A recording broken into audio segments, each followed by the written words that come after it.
Hello there again, everybody. This is going to be Jund League number 31. Playing the exact same list that I played in the previous videos, which were the Mana Trader series.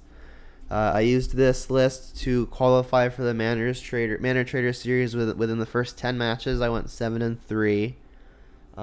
So pretty good run with it so far. This is my quote-unquote no-nonsense list. So this is, if I were to go to a competitive event tomorrow, this is what I would most likely play. I really like the sideboard, and the main deck is pretty tight. Playing a 3-3 split still of Fatal Push and Lightning Bolt. Lots of small creatures, small costed creatures that outsize the bolt. So I think Fatal Push pretty good right now. I'm even sideboarding into a fourth one for things like Prowess and the Mirror. Renin 6 and Liliana, still just the two best planeswalkers that the color combination has access to. Bloodbraid's still the best curve topper. And then my threat package, including Bloodbraid, is also consisting of 2 Scavenging Ooze, which has been fairly standard amongst most lists. And I'm playing 1 copy of Tireless Tracker. I like this card a lot compared to something like Seasoned Pyromancer, because this card has the potential to win the game by itself as opposed to creating short-term value. It does create short-term value if you hold a land to play afterwards, so it's always going to at least +1 or +2 itself if you play it correctly, in my opinion. But if you play it correctly and then can can have the game go on any amount of time, Tracker can really snowball and win. So I like it a lot. Still playing the double terminate. Haven't really had anything non-creature that I wish I could kill with something like a trophy or an abrupt decay. And still playing 2 cling to dusts because it's extremely versatile. It can prevent a loss in a pinch in many situations, getting rid of an Uro or a Mystic Sanctuary target, or even gaining 3 life versus an aggro deck. And then in the mid-range or control matchups, you can escape it to net a card, which is really nice. Let's take a look at the current metagame. Some shifting since my Mana Traders videos. Jund was pushed down to 10th, but is now back up to 5. Blitz crept past Lurrus Aggro, which is really just another Blitz deck when you think about it. And then also Mono Red Aggro, another Prowess-centric Blitz deck, also in the top 12. So 3 Prowess decks in the top 12, along with Jund and White Green. White Green as well, but also Blue White. So that's why I have things in the sideboard like the extra Fatal Push. Ad nauseum. Also creeping into the top 12. Fatal Push not good there, but also versus things like Shadow. It has utility versus Gruul if you want to kill their mana dorks. And then as for the rest of the sideboard, Brutality is just generally good versus combo, versus aggro like Prowess or Burn. Damping Sphere versus big mana and combo in the Storm package. Bitter Blossom has been really impressive so far. I've brought it in versus Prowess because it can block the flyers and buy lots of time. Also, it can just win the game by itself. Obviously, it's great in the mirror, where card advantage matters, makes your opponent's edicts worse. And it's also really great versus control if you can stick it early. You can kind of ride it to victory. Ashiok is a generically powerful sideboard card, same as Colossus. Alpine Moon is here to shut off things like Field of the Dead, Valakut the Molten Pinnacle, and also the various Tron lands. And then we have Nile Spellbomb finally, just as another piece of graveyard interaction, as well as just a nice card to cycle and snipe value that the opponent can get out of their yard in mid-range matchups. Like, say, for example, they're trying to Kolaghan's Command something back, you can pop it on their yard. If they're playing things like Kroxa, you can pop it on their yard. If they're playing things like Uro, you can pop it on their yard. So a nice little powerful effect that cantrips is always nice. Along those lines, Cling to Dust also pretty effective. Alright, so let's just go ahead and jump into this here league.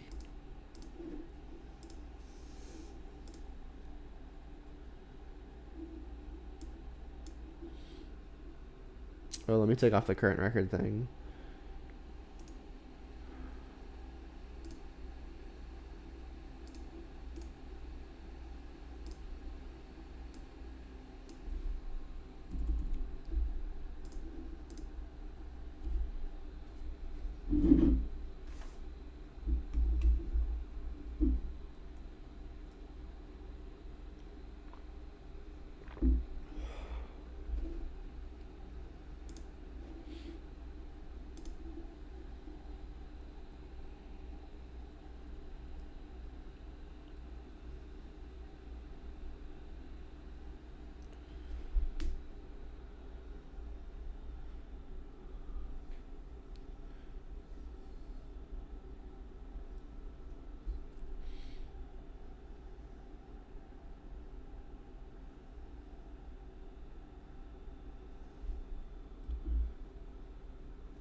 Pretty clear keep here.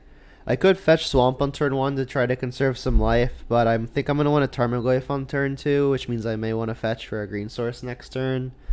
So I would want to Overgrown Tomb if I'm fetching, so it's not actually saving any life. I'll just pay 4 and hope I'm not playing against aggro. Alright, and it's red-green. Alright, well, they have the Utopia Sprawl and 2 lands.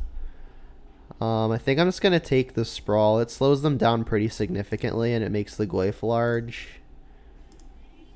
Ooh, they changed the... there was just an update, and they changed how some of the interfaces look. Alright, Moto bug. They hit it anyway. Not actually a bug, but unfortunate. Alright, since we are playing against Ponza, it's possible I want to get Forest, but the opponent does have a Pillage.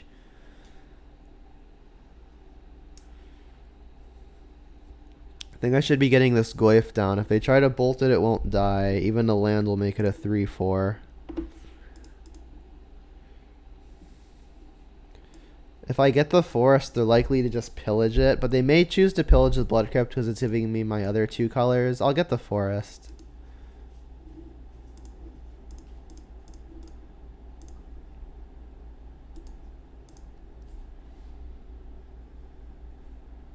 What is this?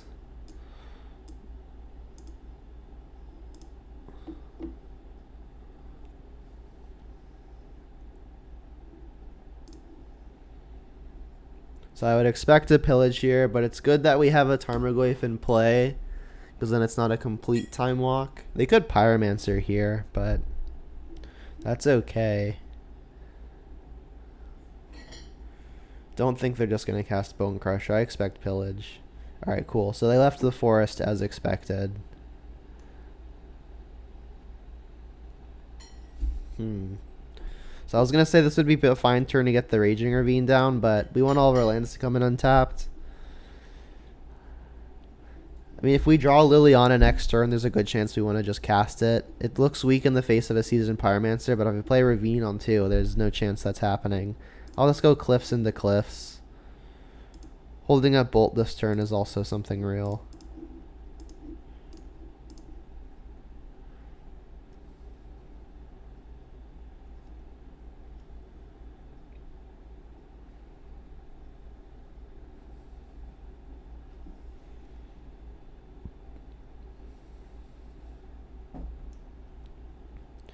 My guess would be we see a Seasoned Pyromancer here.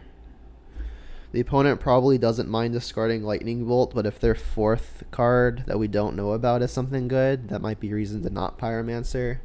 Bone Crusher is pretty good on its own.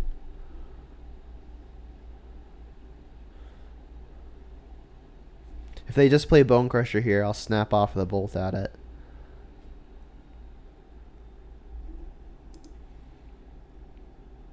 Nothing is fine too. Second Tarmogoyf is really nice here.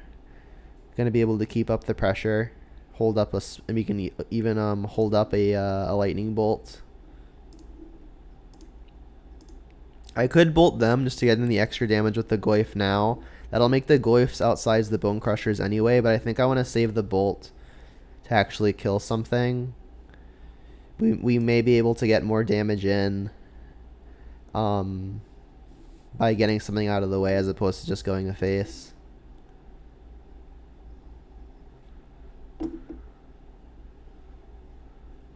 The opponent's plan could be Bolt plus a Bone Crusher Giant to kill a Tarmogoyf, so it's pretty lucky we have a backup.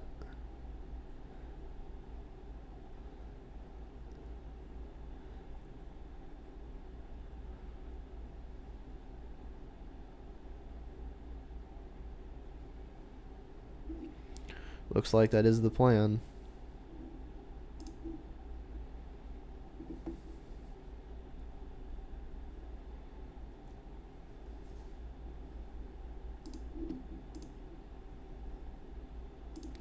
Goyf is big.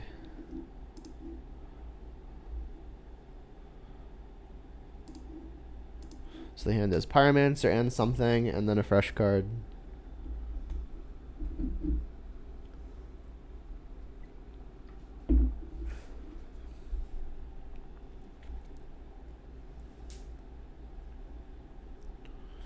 If for some reason they don't end up playing the Seasoned Pyromancer here, I may end up Kolaghan's Commanding. They got 5 mana now, so they can't Bone Crusher and Pyromancer. Annoying. Please hit just like an elf or Utopia Sprawl. Stone Rain is annoying, but it could be worse.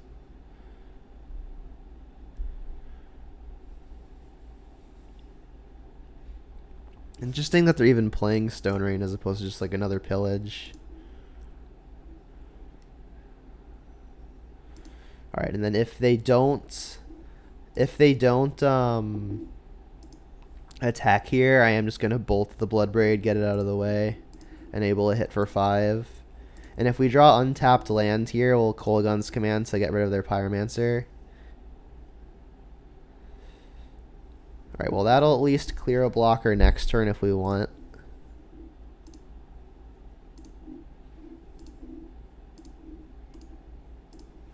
Alright, so we know the hand is Pyromancer. If they Pyromancer into a land, they can also play Bone Crusher, which could be annoying. But I mean, we've got a decent amount of removal. Despite getting 2 lands killed, we still have our colors. Alright, and then land means the opponent gets to Pyromancer and then Bone Crusher if they don't draw something better off of the Pyromancer. Annoying.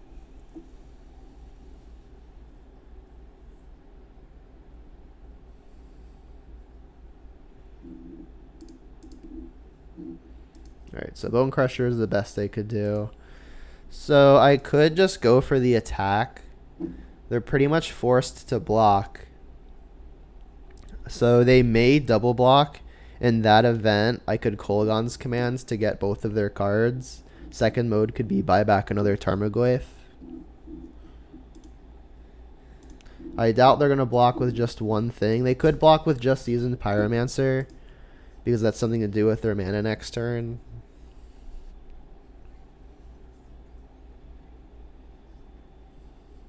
Yeah. Alright, so now the question is, do I want a Maelstrom Pulse or just hold up a Kolaghan's Command? I think I'm just going to hold up the Kolaghan's Command. So I can play a Goyf next turn.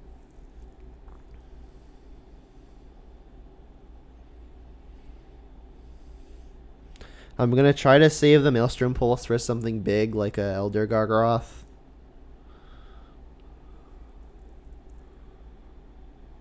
Bloodbraid would be annoying. Yep. Please hit something dorky. That's not dorky. Alright, it's not active yet. We can Kolaghan's Command the Bloodbraid to surprise turn it off. Turn off the Devotion, that is.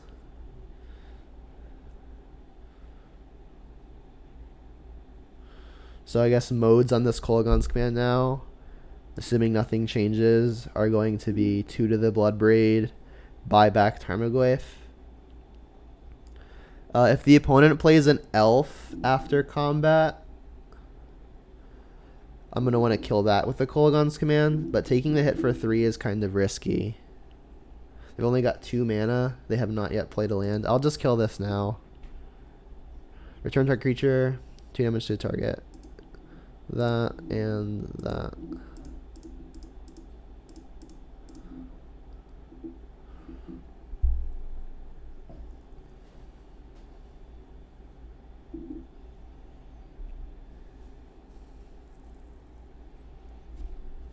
So yeah, the concern was if the opponent can play a spell here. What was it, a Pyromancer? That'd be brutal. Just another 4/3. Alright, well we can pulse those and then just kill them, so that's good.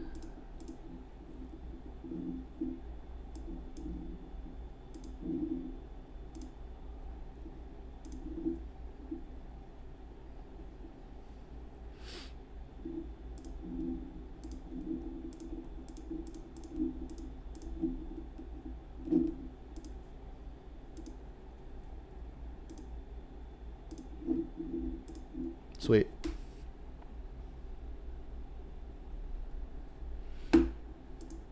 Alright, so red, green, mid-range. Clothis of my own is pretty good. It'll help counteract their own Clothises. Bitter Blossom should be pretty hard for them to deal with. Spell Bomb can be nice to pick off the season's Pyromancer value, as well as maybe negate a Clothis activation from the opponent. Don't think I want Fatal Push. Lots of the opponent's creatures are 4-drops, but Bolt kills just about anything and can be cast through a Blood Moon. I like cutting some Lilianas on the draw. Seasoned Pyromancer Elementals make Edicts pretty bad, and also even the plus is a liability with things like Obstinate Baloth.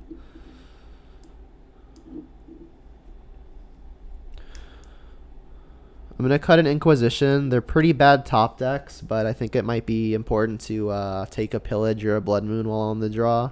Thoughtseize can also take the larger stuff, so I think Thoughtseize might be better than Inquisition. Renin 6 kills lots of X1s. That one seems strong.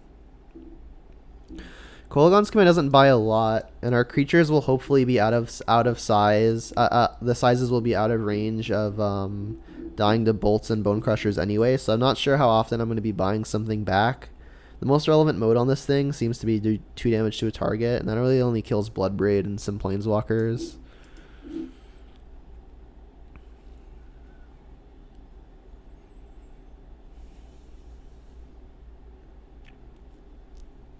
I could see cutting a Cling to Dust.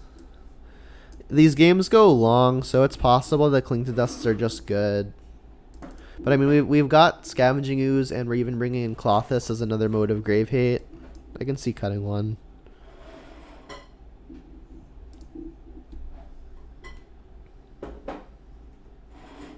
This is not the Mana Trader series. No, it's just a league.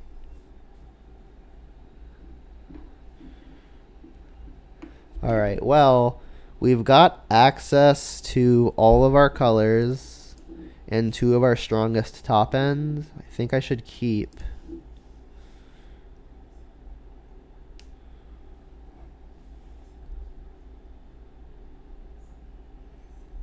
Yeah, red-green doesn't kill super quickly, so I think as long as I can get my mana under me, I think I should do a pretty okay fight. A little awkward that I can't really get 2 basics into play to cast Renin 6 on turns 1 and 2, because I would want to get Forest and Swamp. But while I'm on the draw, the opponent could Blood Moon or Pillage me before that happens. Looks like we're going to end up being lucky, and we're dodging that. So I think the plan now is turn 1 Verdant. Goyf is good, so we can turn 1 Verdant. We can untap, get basic Forest, play Blackleaf Cliffs, Renin 6 plus, get back Verdant, and then on the following turn we can get Swamp, and our mana is good.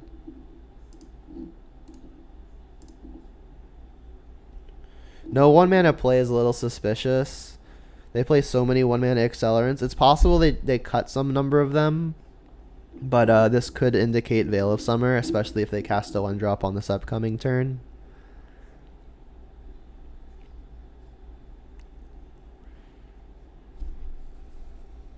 Yeah, I really want to get this Renin 6 down, because on the play, some of their better plays are things like Pillage.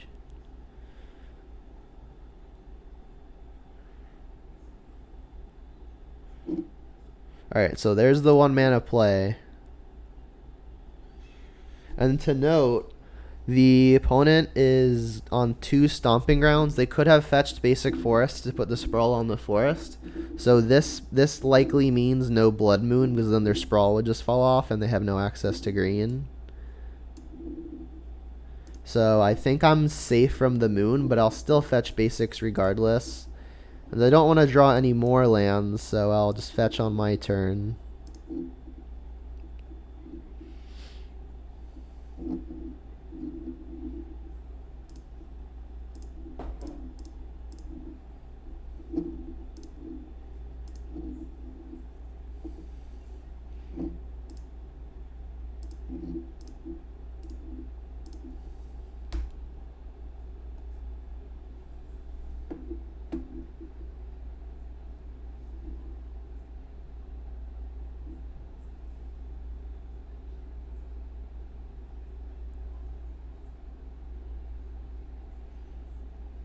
It's a pretty aggressive lightning bolt, especially when the opponent's already down a card. This might mean they're just going to bolt it again.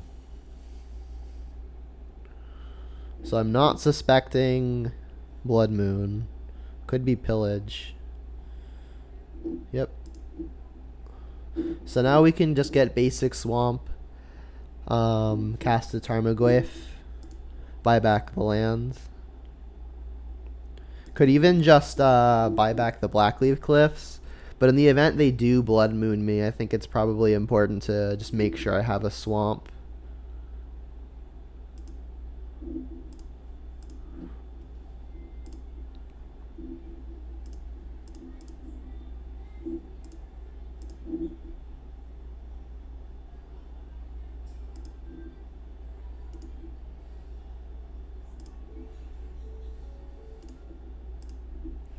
So going pretty okay. Opponent also missed a land drop. They're still on time with mana though, thanks to the sprawl.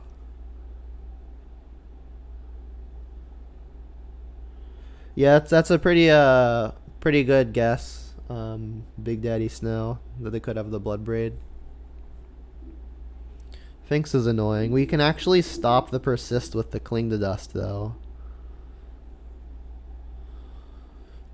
I don't have a way to protect. Actually, I can Fatal Push, and grab it that way. I think I'm just going to attack.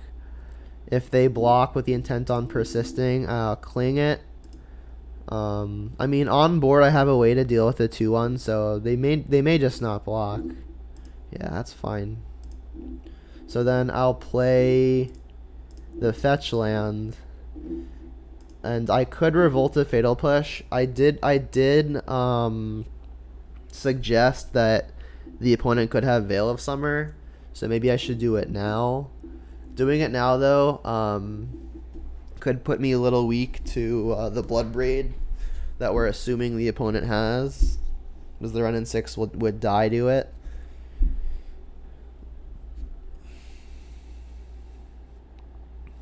I mean, if they're Veil of Summering, they're not Blood Braiding, so let's just pass.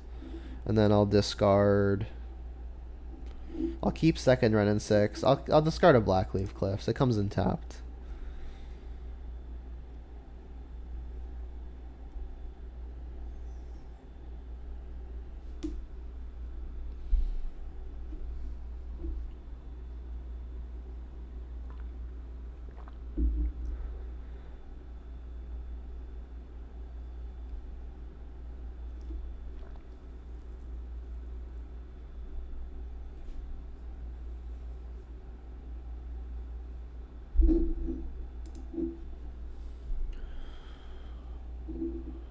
Alright, so I guess let's just get blown out by the Veil of Summer. I could just get Swamp here, in case they pillage the first one. I've got Fetch Land to get my red source next turn. Yeah, I'll get the Swamp. If this works, I'm going to want to have Swamp so I can cling.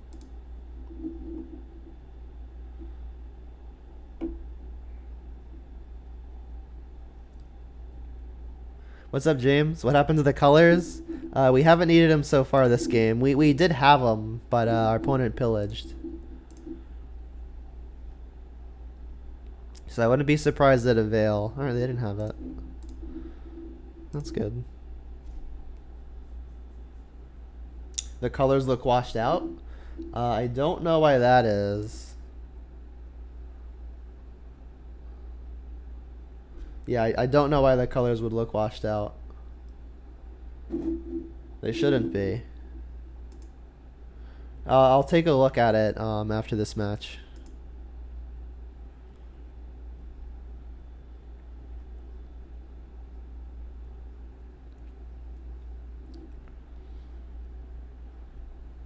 Doesn't look that way to you, Snapcaster.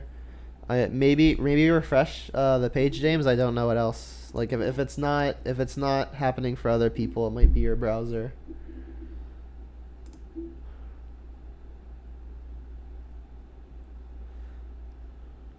All right. Well, it looks like I'm just gonna start with a blood braid here. I think I'm fine just getting basic mountain. Keep my life total nice and high.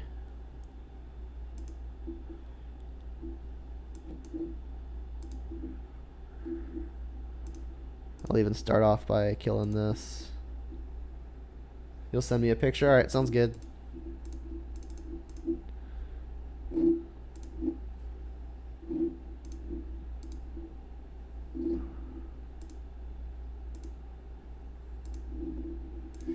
I'll attack with the 4/5.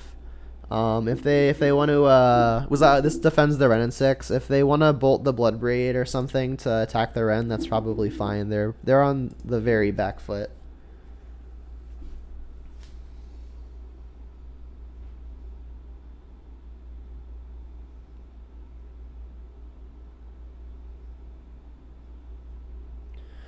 James, the color the picture you sent me looks pretty normal. You're also a little colorblind. I'm also a little colorblind, that's true. Thanks for the reminder. Do you want me to look at it? Yeah, sure. Here, take a look. I can also go on your stream on my computer. Oh yeah, if you could pull it up on the stream too, that would help. Yeah, it looks normal. It looks normal.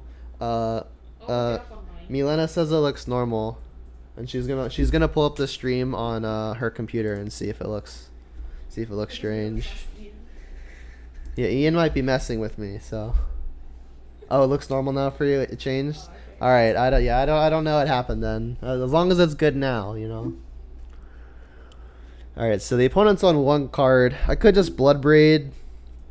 Alternatively, I could terminate the Scavenging Ooze, ping an Elemental, and just really put the pressure down. And the next turn, the Blood Braid's gonna almost end the game no matter what. I'll do that. Like if this Blood Braid doesn't hit targeted removal, I don't really have a good attack with the Blood Braids, so I like just terminating first. You blame me? That's fair. I would blame me too.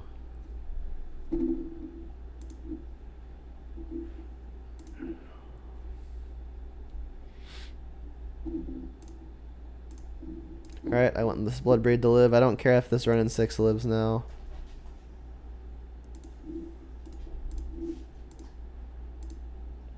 I expect the Glyph block. Nope. Okay. Let's play another lethal threat. Say go.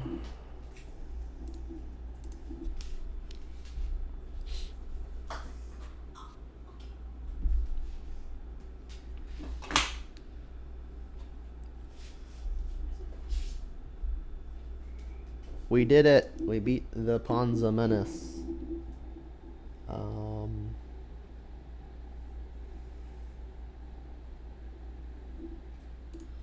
There it is. Properties. 1. Boom. Oh, and James, I got Stream Decker working. As it turns out, it took a whopping 30 seconds to set it up. So if you do exclamation mark deck or exclamation mark deck list, it'll pop up now.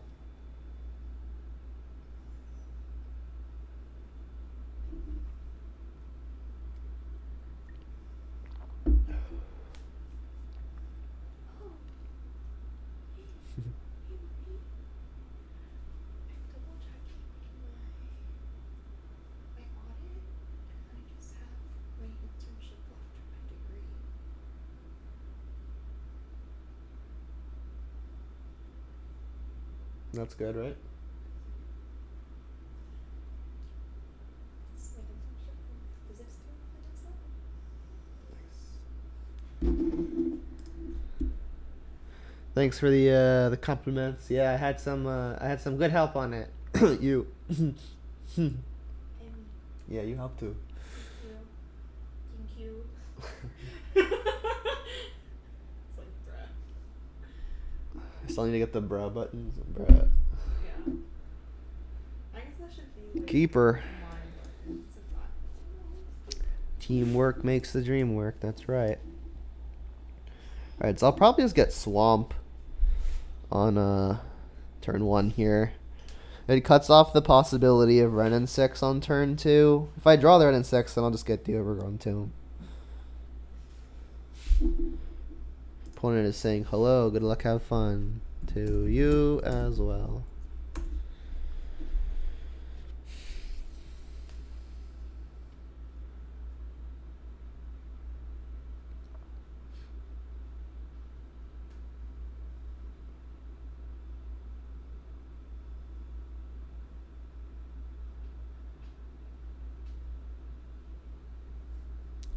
The opponent has mulliganed.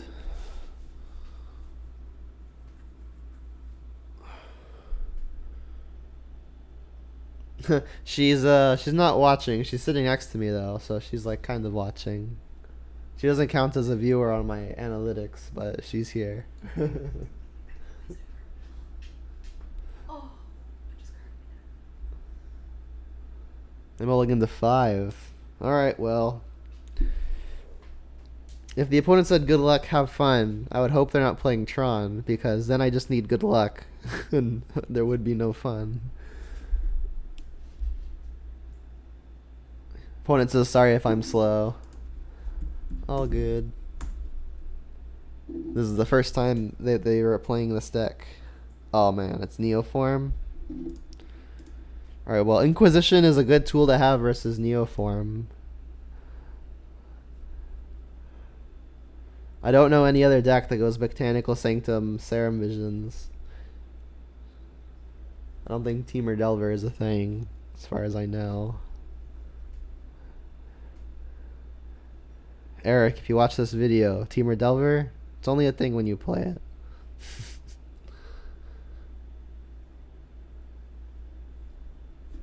And they split the difference top bottom. Alright, so I'm fairly confident they're Neoform, which means this my life total doesn't matter a whole lot. So I'll just get the Overgrown Tomb.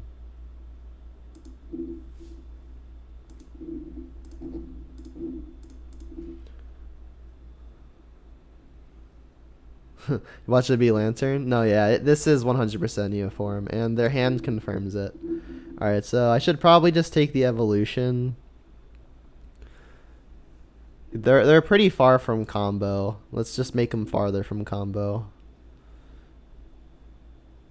Alright, and even if the opponent, even if I draw a Renin 6 here, I think I'm just likely to cast Tarmogoyf, so I can get the clock down. And then the turn we get to 3 mana, I may end up using a Kolaghan's Command just to do 2 and have them discard. They're so low on cards right now that I think I really need to press the advantage. Like the Allosaurus Strider takes 3 cards to put into play, so if I can keep their critical mass down, and maybe able to prevent a Neoform.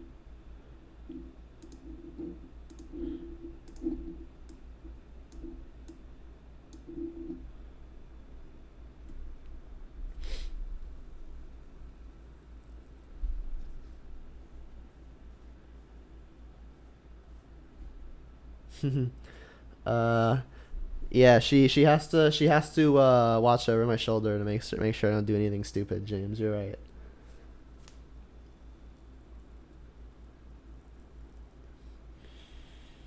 Yeah. I would definitely say this deck is annoying though. There's just not much you could do against it. It's like you have to kind of mulligan aggressively to your interaction and then just hope they don't have the Veil of Summer. They did bottom both. Oh, these cards are out now, huh? I think my lab report was due today. So Enters the battlefield, you may pay 3 life. If you don't, it enters tapped. And the other mode is look at the top 7, put a creature card from among them onto the battlefield. If it is covered, it costs 3 or less, it enters with 3 counters on it. So it's just a land now. Alright, so let's play Tarmogoyf.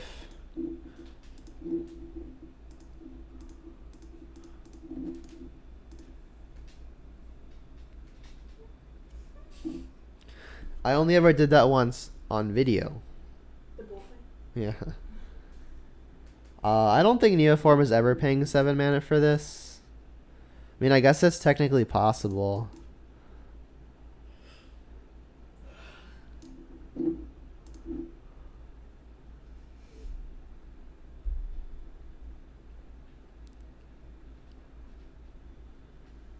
And like, even if they pay 7 mana for it, what are the odds they hit a Gristlebrand?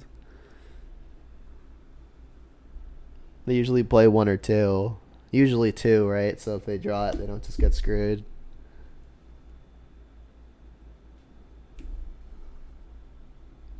But yeah, I forgot these were out. All these new cards. Alright, so in theory I could die next turn if I don't Kolaghan's Command to have the opponent discard.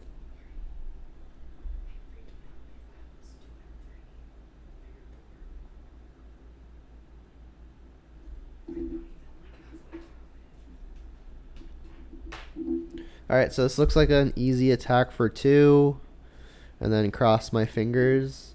The opponent bottoms with that Serum Visions. So that's good. And then I'll play Grizzly Bear just as another clock. So I'm glad I drew a land here. If I can dodge death this turn, my Kolaghan's Command should do well to keep their mana source, their resources down. Sacking Waterlogged Grove though means that they're gonna get to keep 1 piece that isn't relevant to the combo before I make them discard. Because remember, Allosaurus Rider takes 3 cards, 2 green and itself, and then they need the thing to sacrifice. So that's 4 things that they need just for the combo. They've got the Pact for the Rider. They've got Nourishing Shoal as a green card. So they're a green card, and then the Neoform away.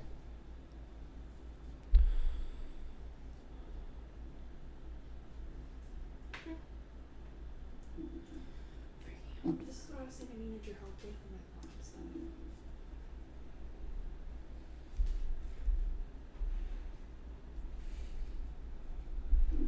They're going for it. I guess they hit the Neoform.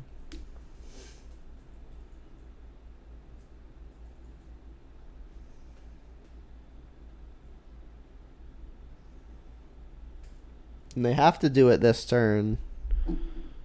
What did they exile? They got rid of the Shoal and a Pact. Alright, so if their last card is Neoform or an Evolution, they do just they're almost guaranteed to win. They've got one Nourishing Shoal gone. So I mean, they've got 2 looks at a big green thing and another Shoal. By 2 looks, I mean 14.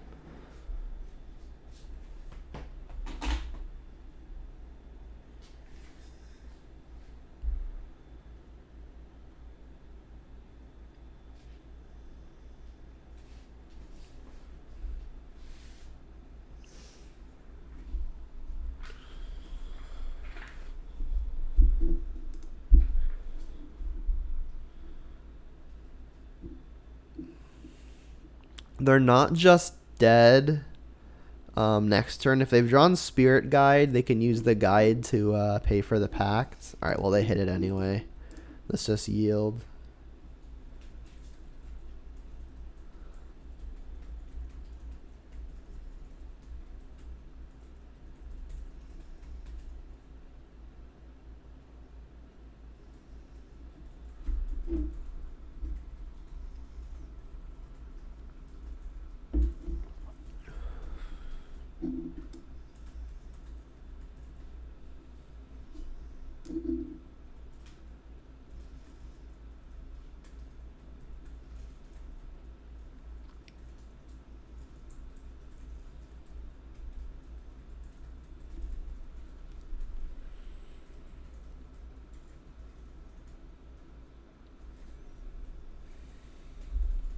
So if there's still somehow 2 shoals in their bottom 17, they do just stop here. I would have to beat a Gristlebrand. Because they could just Spirit Guide to pay for Pact.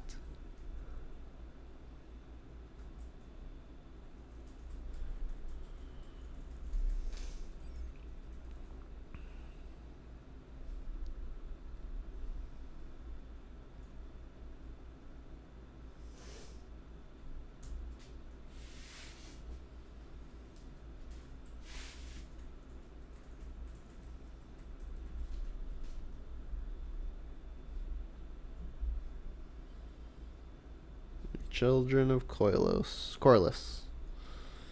Gain 30-ish.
So no double blue. I guess that means they're playing the Labman version.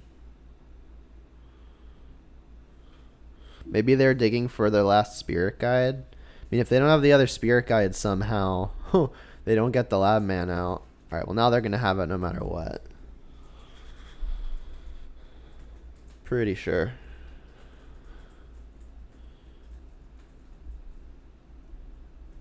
There it is. Yeah, it must have been their last card.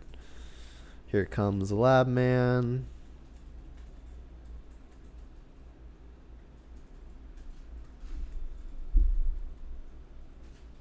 Opponent says last Simeon was the bottom card.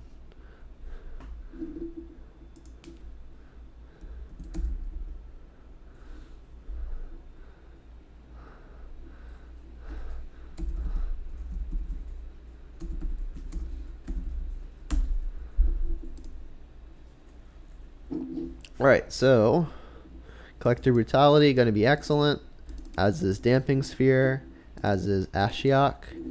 Going to take out all of the Fatal Pushes. They don't do much of anything. Cling to Dust cycles, but that's about it. Bloodbraid's on the slow side. I'll take out one of those. Renin 6 is not really going to be doing a whole lot for me, although it may just be better than Terminate, which does actual nothing. Bolts can at least go to face. Don't think Spellbomb is going to do anything meaningful. Might just be this. Like there's a chance I want to bring in this last Bloodbraid for something, but Bloodbraid is a lot of mana. I think I'll play it over the tracker. Submit.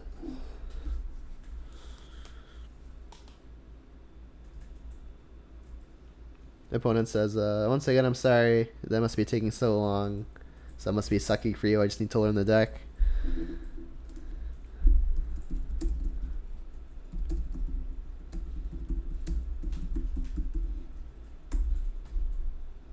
I said, all good. Gotta start somewhere.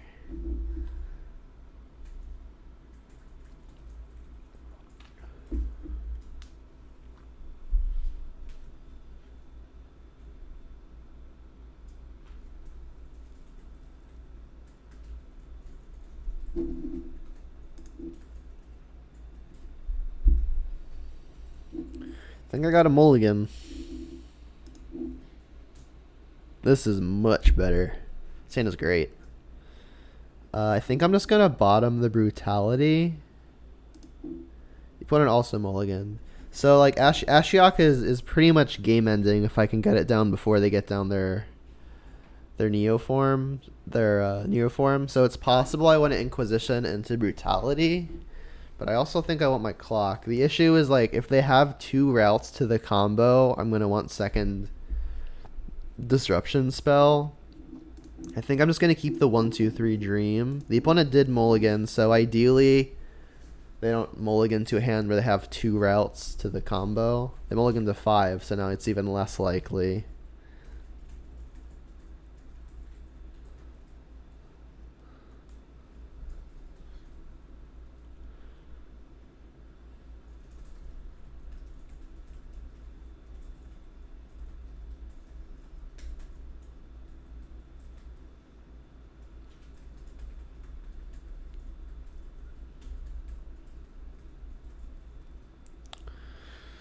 If we win, it doesn't really matter, right? Because the opponent's just going to turn 1 us on the play. What a silly deck.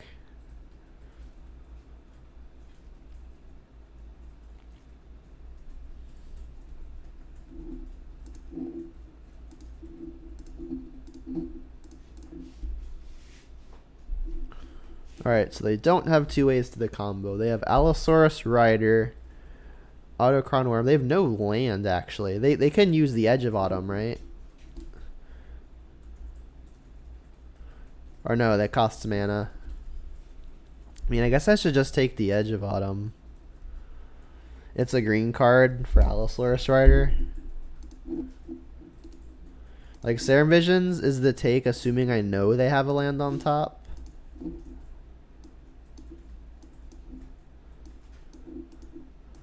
But even then, I think this Ashiok's going to come down before it matters.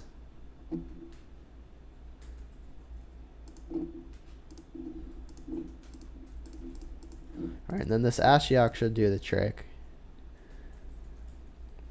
I'm going to have to be careful that they don't just Allosaurus Rider beatdowns.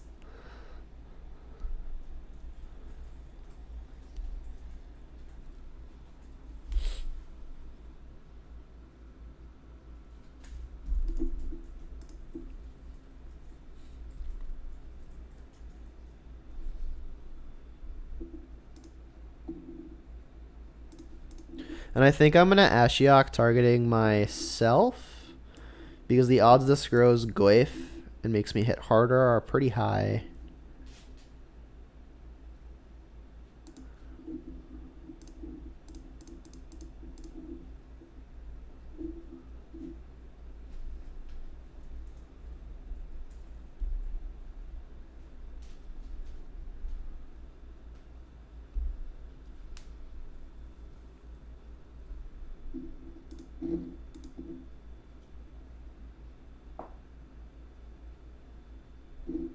Alright, we grew Goyf by 1.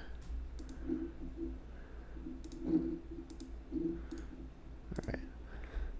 I could target the opponent and maybe try to hit some of their Gristlebrand's, make it harder for them to combo. Like, if I get rid of some number of their Spirit Guides, it's possible it's harder for them to combo. I mean, Ashiok by itself is already going to be a lot to overcome. Probably should just start targeting the opponent. It doesn't hurt. They could Veil of Summer, but they won't be drawing a card off of it. And they're not Serum Visioning. If they're not Serum Visioning, that means they've got to have the Veil, because there's no other reason to hold up the land and not cast Serum Visions, which might be what the opponent's thinking about. It's like, do I bluff it, you know? I mean, bluffing it doesn't even do a whole lot.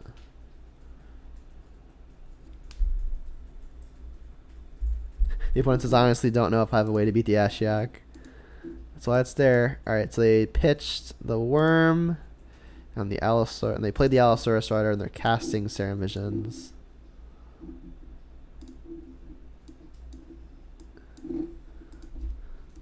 It's a good one. So it's a 2/2. I can't run and 6 it. OP.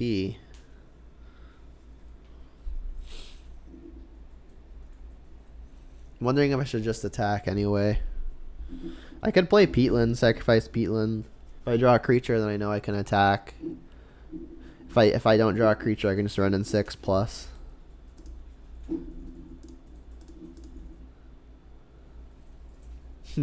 Backup Ashiok. Or backup Ashiok might be a reason to attack. If I minus and they play a land, they'll get to kill the Ashiok this turn.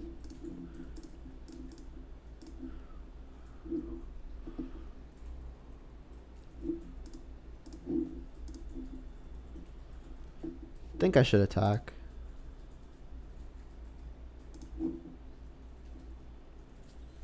On the other hand, I could just defend. I'll just defend and Ashiok targeting them.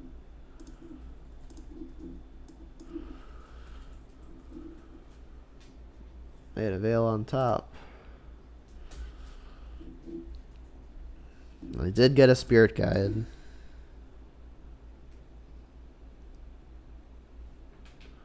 So looking for a removal spell, which I have mostly taken out, or just more threats. I have removal in Liliana of the Veil. The Lightning Bolts are also still here. Alright, they just scoop. Alright. So still Neoform.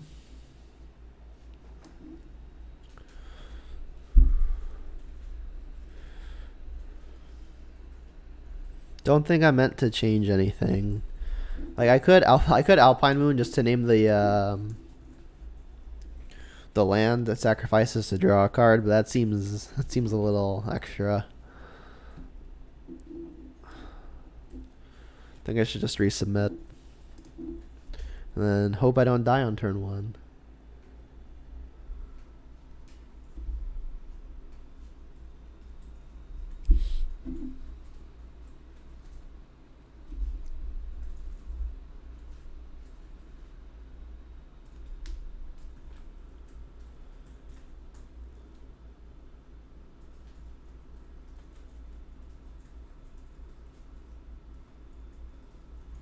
Alright, well the hands is very good if we don't just die.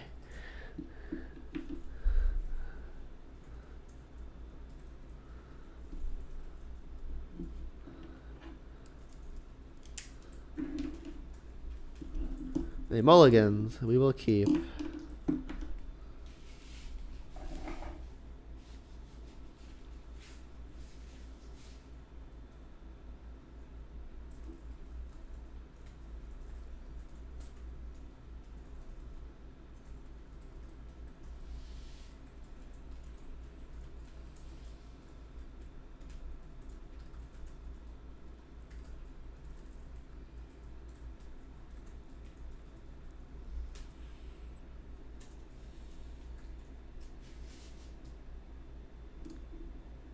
Alright, so Serum Visions on 1 means probably no Veil of Summer, which means turn 1 Inquisition should be good. Assuming they don't have 2 ways to the combo.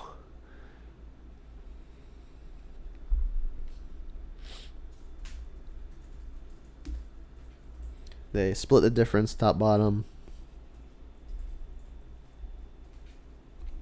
Alright, I think I'm just going to take a land out of the deck. Play an Overgrown Tomb. Use it to cast Inquisition.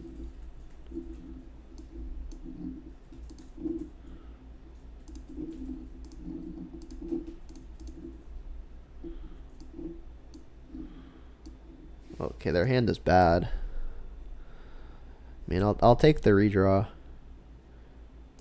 Both of these are good for a green card to pitch to the worm.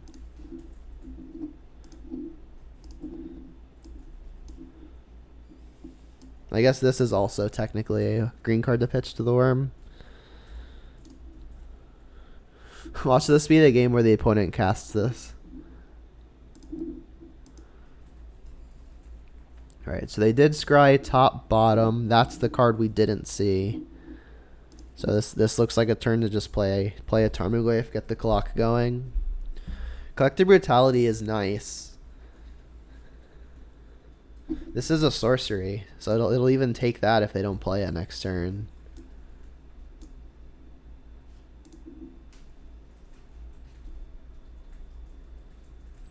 I should probably just get the clock down though, and I think I just want to take another land out of the deck.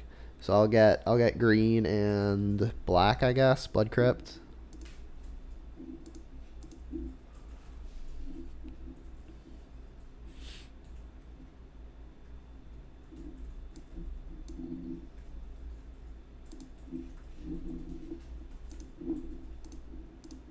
Clock.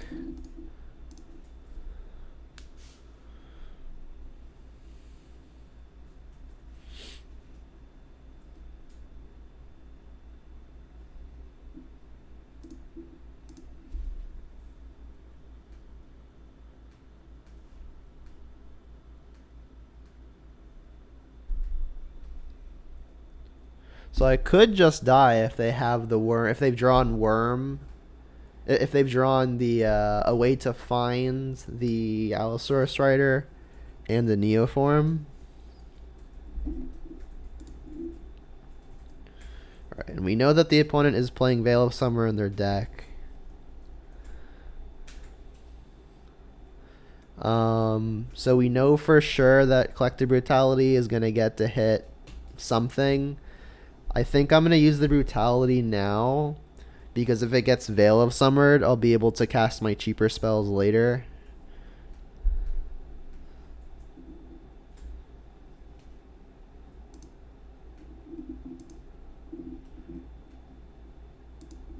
And then I just hope they don't have a Veil of Summer.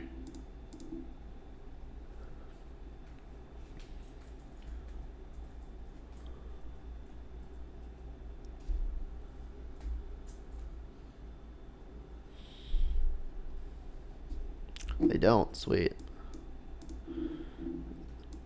They have the Neoform though. I mean, now that they didn't Veil me, I can Inquisition as well.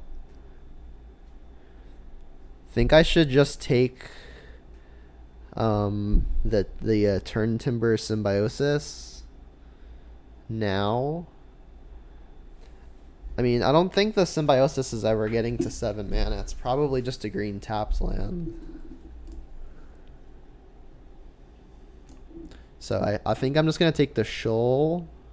Because if I can get them to a low enough life total and then they combo me, I want them to have fewer looks at finding a Shoal. So I can take the Shoal now.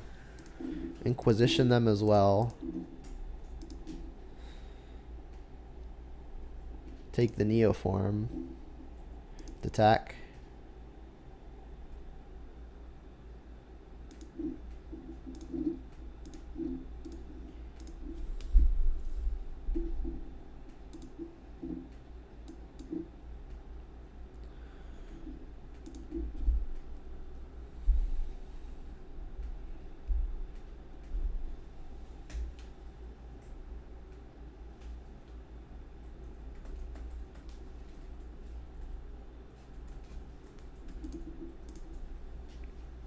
This timing is a little curious. Like even if they Veil of Summer me here, I'll get to get rid of their gemstone with 1 counter left. And Goyf is a good draw because that makes me comfortable in casting Inquisition now because I get to apply more pressure no matter what.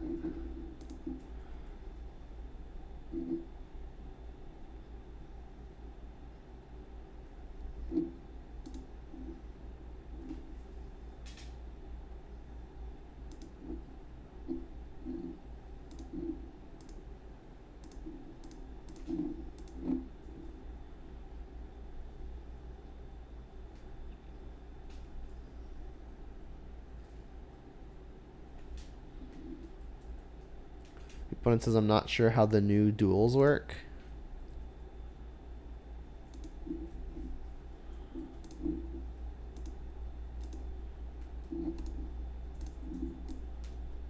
These?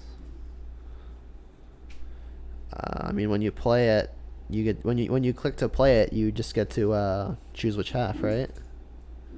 Doesn't say me either.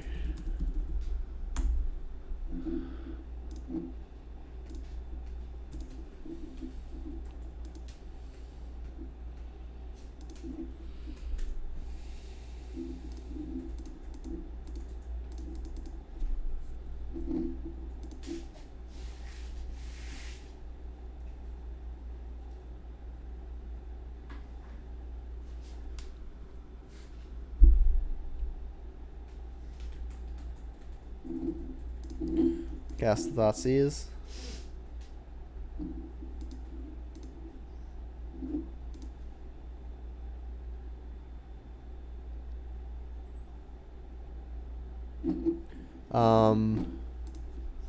They're asking if I can take it off of an Inquisition. I can take it off of a Thoughtseize.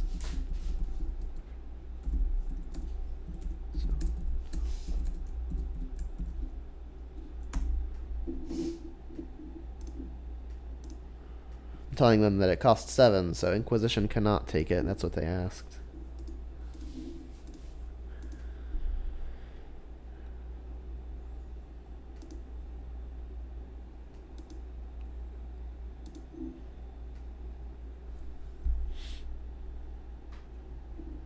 Gain your life back.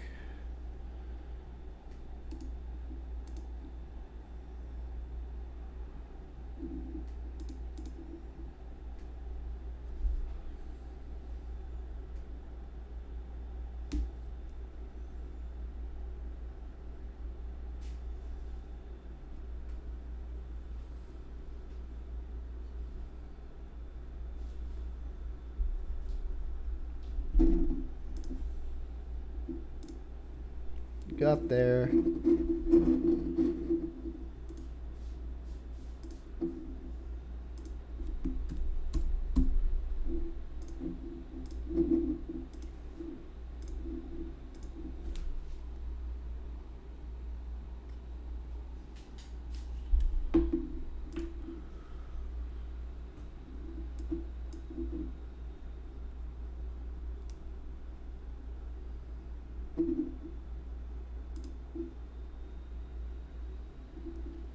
One lander, no go. 0 lander. Yep. Alright, so I'll bottom a Cling. And I guess I'll bottom a Bloodstained Mire. If I draw a third land for Liliana, and Fatal Push is actually good versus the opponent, then this is a very fine 5. Like this, if this is versus Prowess, for example, if we can hit the land, then we're in it. Obviously unfortunate being down so many cards.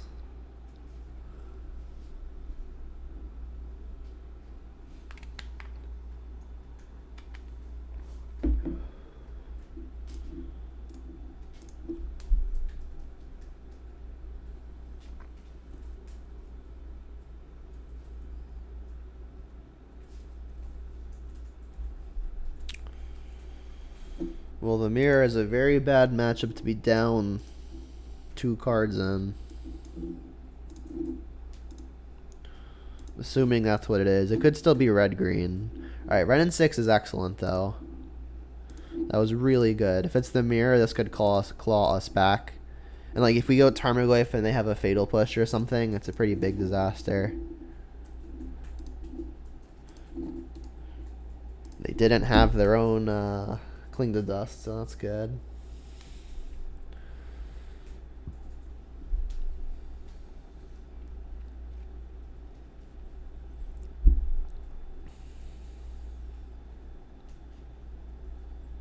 Alright, double Verdant, so I'm assuming mirror. Could still be red-green. But I guess double Verdant makes it a little bit more likely that it's Jund. Or Rock. Or Abzan.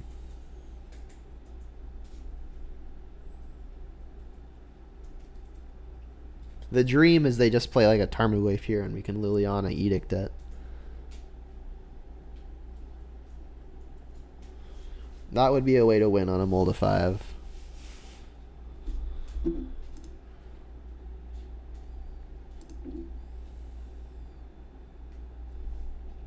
well I can actually Blackleaf Cliffs first, play Liliana.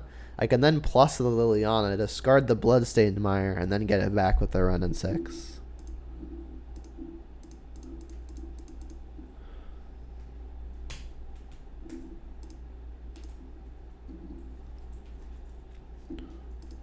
Alright, maybe we'll actually see what the opponent's playing this time. I'm still assuming it's Jund. Stomping Ground? Yeah, looks a lot like Jund. Still could be red-green, though.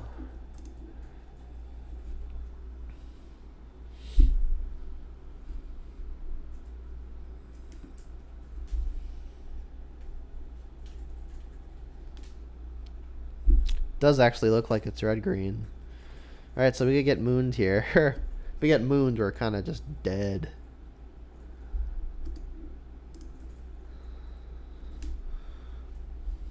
Yeah, it looks like red-green. So yeah, I mean, I guess I could have gotten Swamp.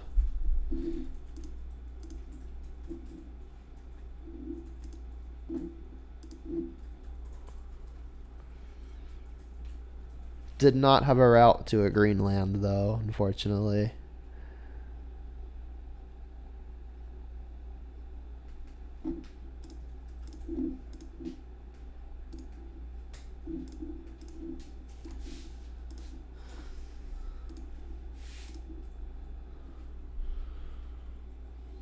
Bloodbraid.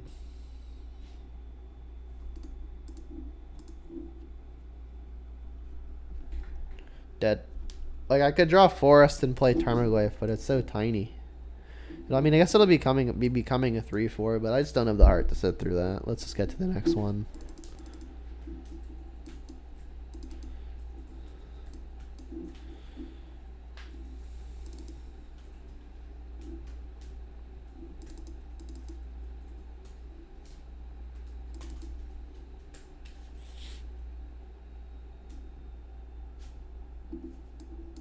I think this is how I sideboarded round 1 versus red-green.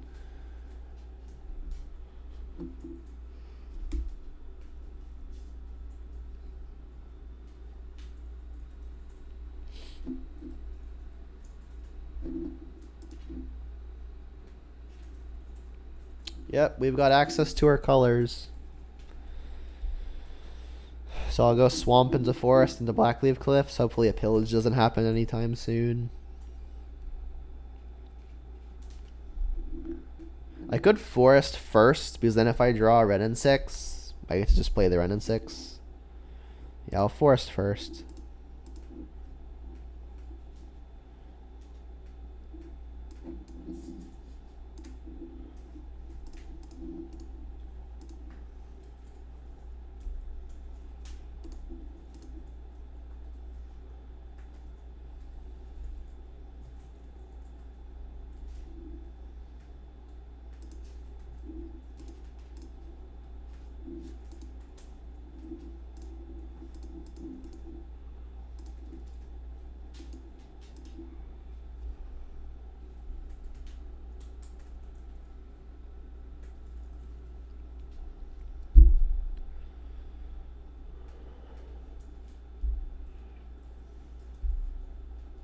Turn 2 Bloodbraid.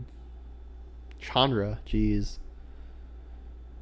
Buy Scavenging Ooze. Making red? Into a bolt? I guess they keep the loyalty high. Gwaif's a good one, but that one gets flame slashed too.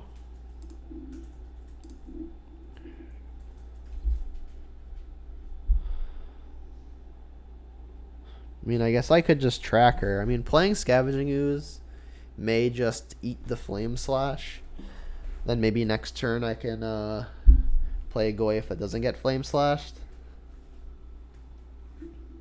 You're saying Gwaif doesn't die to flame slash? Yeah, it does. I'm talking about the Flame Slash from the Chandra, not the card Flame Slash.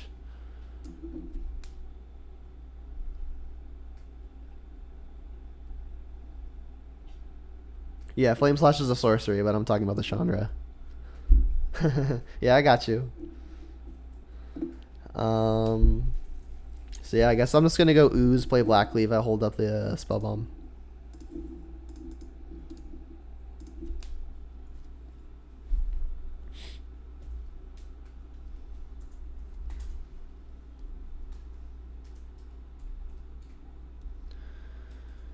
Please, no Bone Crusher. No crush bones, please. You only got 6 mana. What you gonna do with it? Gargaroth. That's a good one too. Alright, well. Looks like I'm pretty dead here. You wanna do this first? Yeah.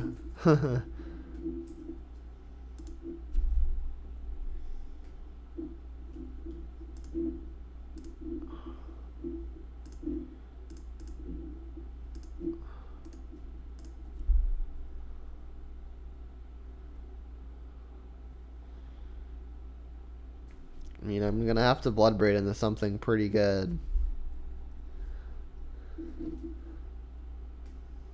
Alright, let's Bloodbraid into something good, I guess.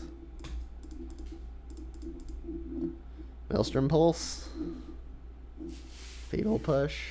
I don't have Revolt.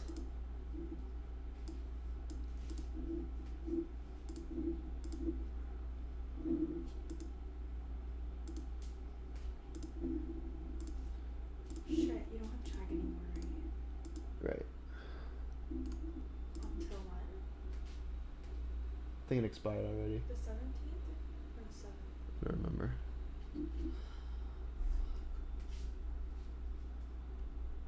Ask Snapcaster if he got track.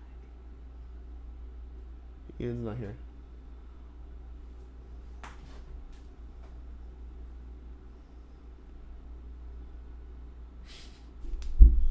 Now it has to be Maelstrom Pulse. And then I still have to deal with the Chandra somehow. Yeah, I'm just dead. I take 4 here and 2 here. So we steamrolled one red-green player, and then the other red-green player just straight steamrolled us.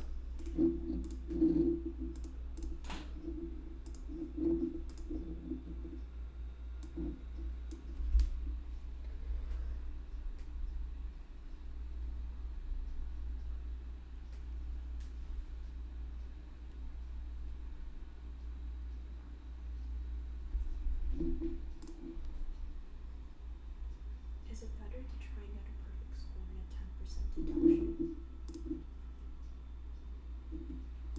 Or just turn it in a half-ass report? 10%. This is hard. The last 4 questions have nothing to do with our lab and everything to do with like Chem 2 calculations. Well, we hit something, so that's good.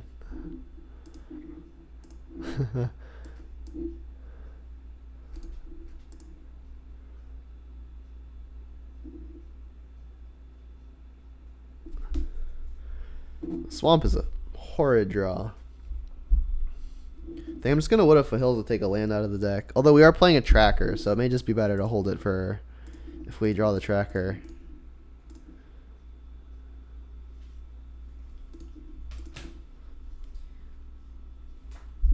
When you have calculations to do you do them first and type them?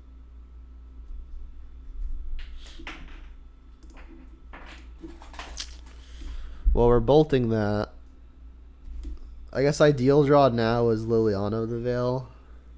Well, I'll also accept a 2-drop because then it can combo it with the bolt. That works. Alright, so now I should chop probably just Wood of Hills because I can buy that back. So I'll get Overgrown Tomb.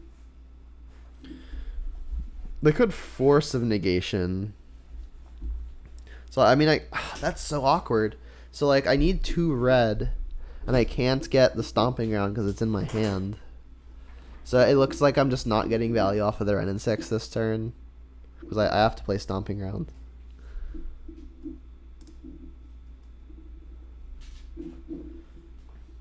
I guess sequencing could matter if they try to force a negation this. They're definitely just going to force their N6 if they've got that. So let's lead on it. Don't think they're forcing a run N6. Yeah, they're just not.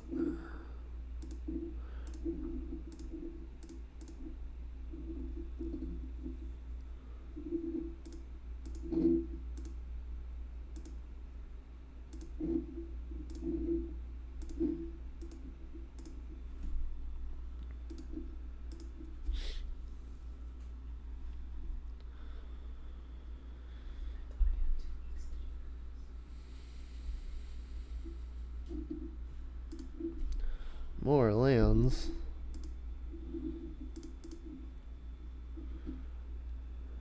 Alright, well, the opponent's going to get to play a Jace uncontested, which feels terrible.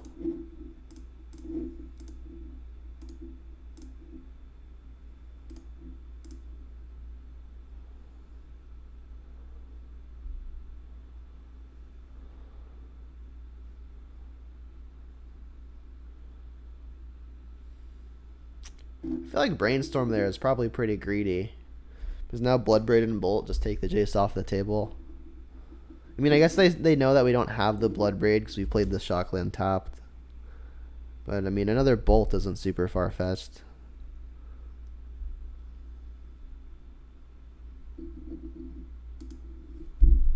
Right, so none of these, nothing in the hand now is guaranteed to be there, but they don't have a shuffle yet. Except for the field, which they can't play.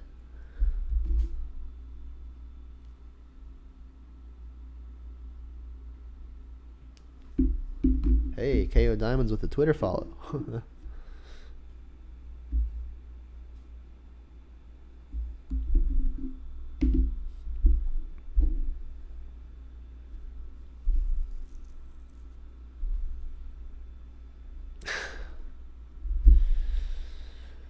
Oof.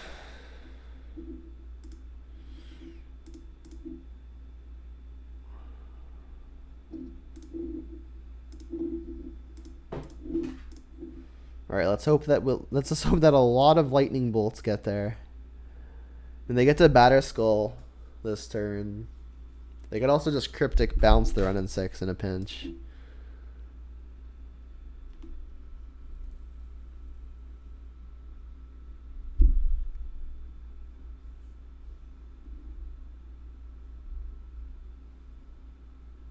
Yeah, it looks like they're just gonna go with the Cryptic play.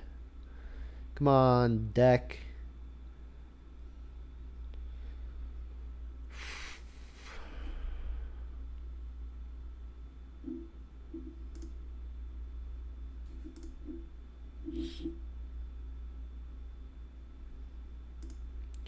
Guess I'm gonna want another mountain in the event that I do get to ultimate. I'm gonna need the red sources to bolt a bunch.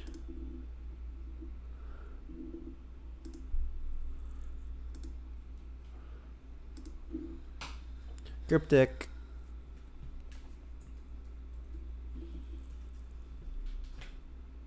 Oh, Typhoon. That's so risky. I guess not really, because they get to just untap and Cryptic it anyway. But I am just dead here. I drew all the lands.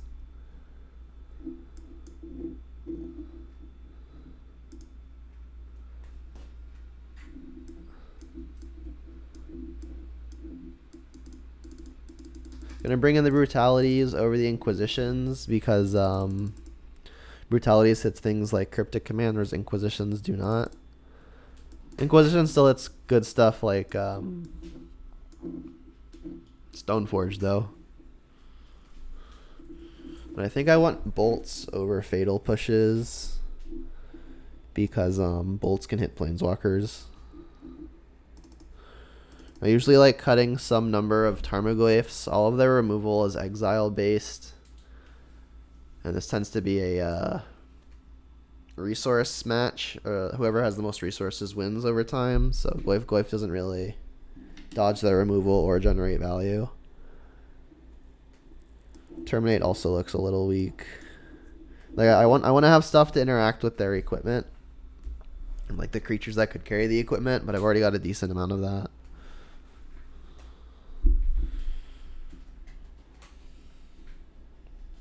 It's kind of the Goyf. Oops, I got a couple more. Oh, dirty 61. Oops.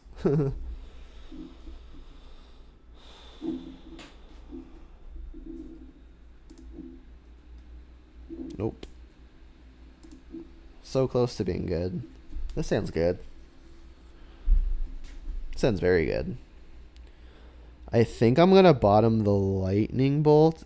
It's a little rough because if they have Stoneforge Mystic, I'm going to want to be able to bolt it. I'll get to Liliana it if they don't have Force and I hit the third land. Definitely not bottoming a Bitter Blossom though. That's probably one of the best cards I can have versus this opponent. And Bloodbraids are also pretty insane. I think I'm just going to bottom the Bolt and then hope their turn 2 play isn't Stoneforge. I feel like these Bloodbraids are too good to ship.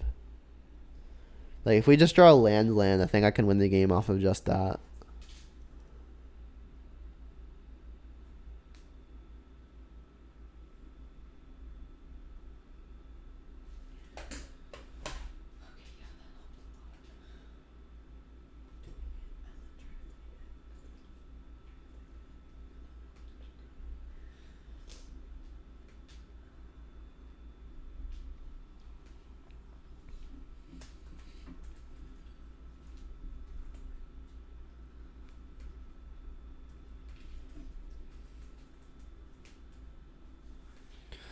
So likely to get some in some order: Blood Crypt, Overgrown Tomb.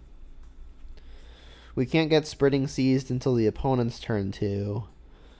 So barring a Spell Snare or a Force of Negation, hopefully this Bitter Blossom does a lot of work.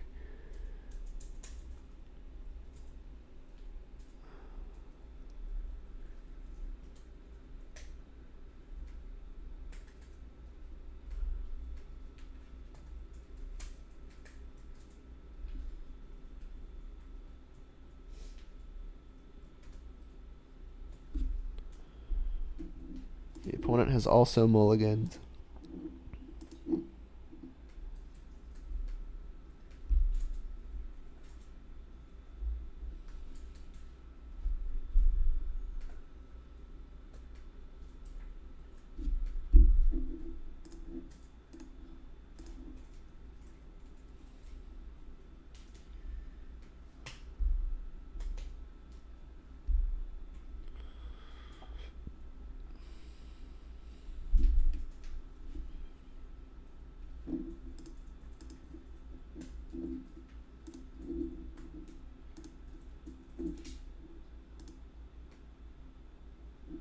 Nice.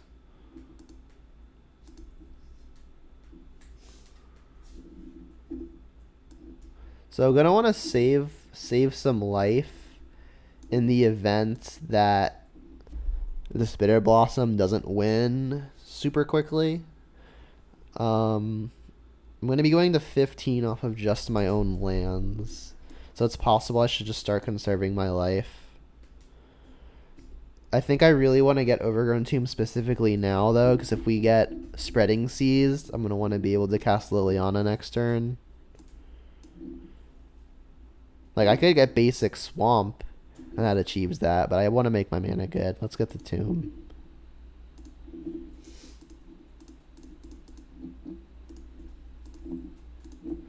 Please, no Force.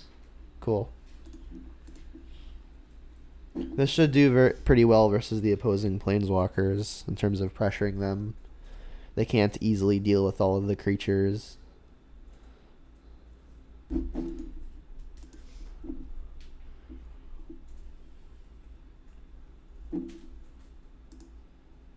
Alright, let's try for Liliana.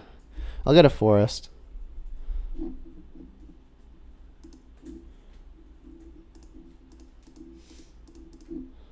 This may be... Forest is actually kind of wrong. Just resolves though. It's like now if they spreading seas my blood crypt, it could be problematic. I'm just gonna discard Bloodbraid. I really want to play the other Bloodbraid next turn. Like if I discard land, and the next turn I don't hit land, then I'm just in the same situation where I'm forced to plus. I'd rather just guarantee the Bloodbraid next turn. Like if I hit an untapped land next turn, it's obviously great to go Bloodbraid, Bloodbraid. But I do want to plus the Liliana.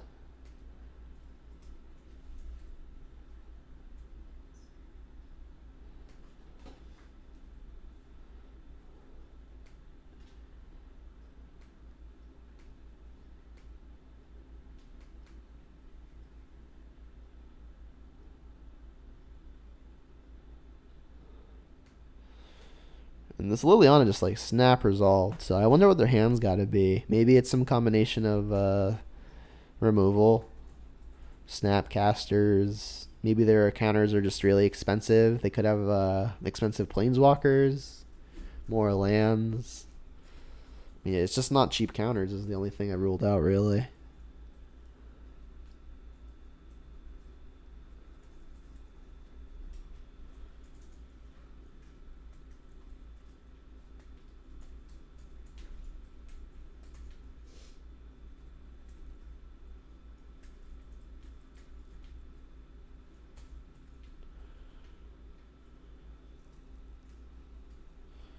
Maybe it's Celestial Purge.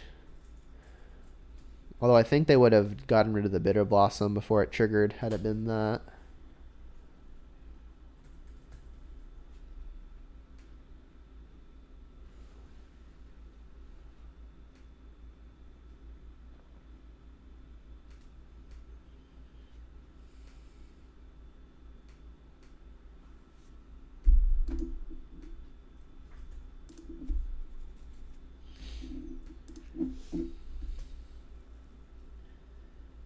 Sweet, so semi-rewarded for discarding a Bloodbraid last turn because we would have been in a similar situation. So I'll plus first so the opponent doesn't have information when they're discarding. Get rid of the Blackleaf Cliffs, and then I'll go to 12 to cast Bloodbraid.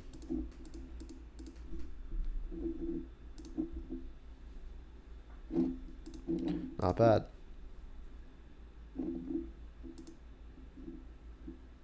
Wow, it's lagging. They just conceded. Can't beat the Bitter Blossom, I guess. Yeah, man. Doesn't get Aether Gusted. It's a black permanent. Telling you, this Bitter Blossoms have been really, really impressive.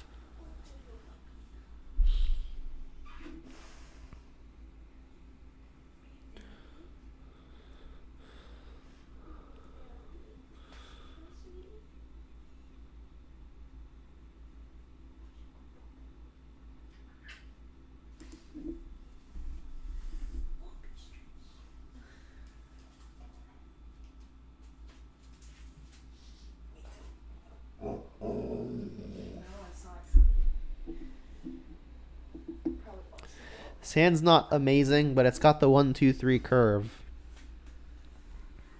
Can't really mulligan the hand with the 1-2-3 curve.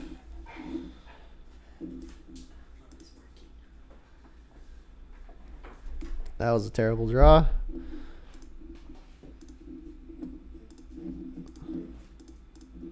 Got my 1 of Inquisition and my 1 of Tarmogoyf in hand.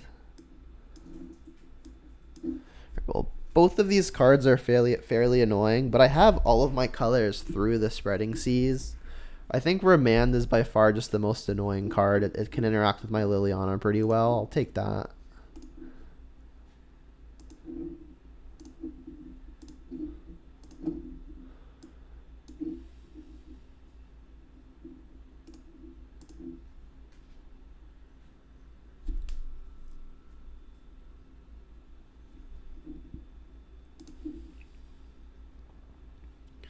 Alright, so I want to play Tarmogoyf here.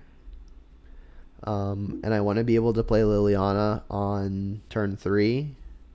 So that sounds like a recipe for just another Overgrown Tomb. I've got Mountain in hand, so Wooded Foothills is my worst fetch. So I'll Overgrown Tomb off of that.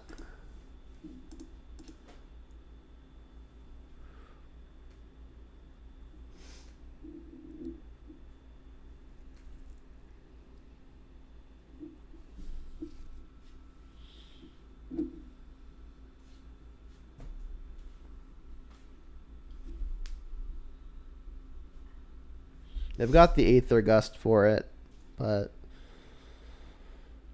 not much I'm gonna be able to do about that.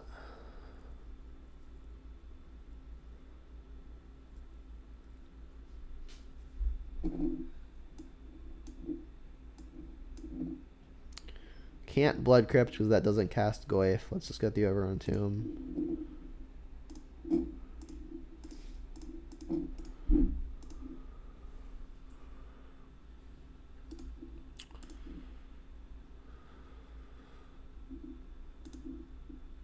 Jeez, more lands. Alright, well, if I Liliana first, I could plus then maybe grow the Goyf, but my land is a fetch, which means they're probably just going to Aether Gust in response. So I'll attack first to try to get the damage in.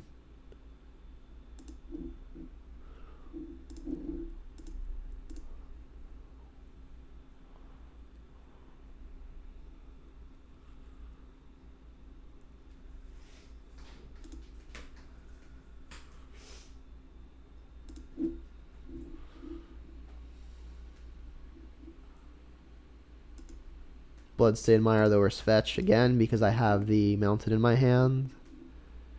I think I'm going to Blood Crypt here. Start getting my colors. Yes.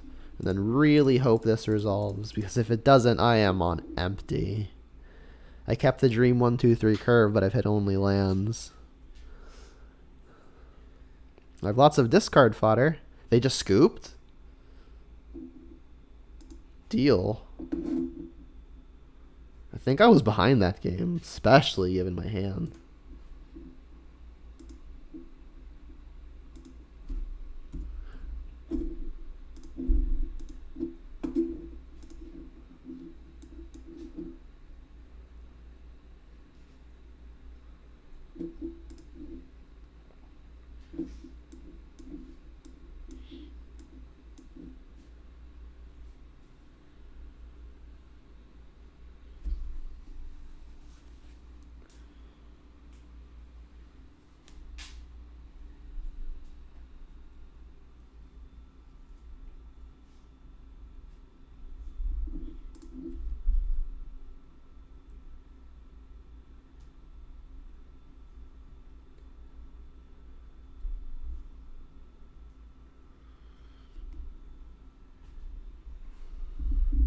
Yep, going for the 4-1, James.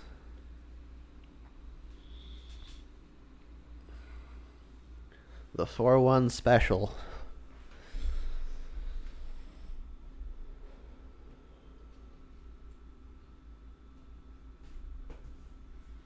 With a keeper, no less. So it looks like I'm going to be Blood Crypting on turn 1. Because then I can Forest on turn 2 to cast Wrenn and 6. If I Overgrown Tomb, I would have to fetch basic Mountain, which isn't tragic, but given the presence of Ooze, I think I'm going to want the extra green. So I think I'm just going to Blood Crypt.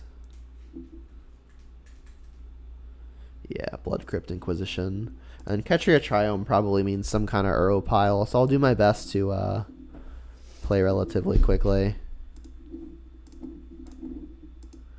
Take the Remand if that's what's waiting for me. Yep. They have Scapeshift. So we've got the Ooze, which will hopefully deal with the Uro. So I guess I'll just shock in the Tomb, buy back the Verdant. I could Bloodstain Mire just as a way of taking another land out of my deck. It's not crazy. What would I get? Probably Stomping Ground, because if I'm going to fetch a basic next turn, it's probably Swamp.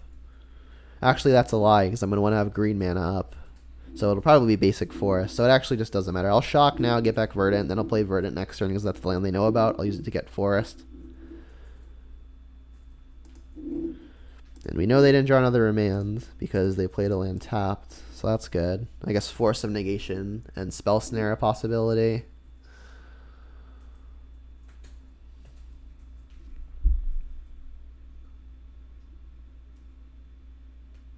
But if it's a forest, they gotta pitch the Uro.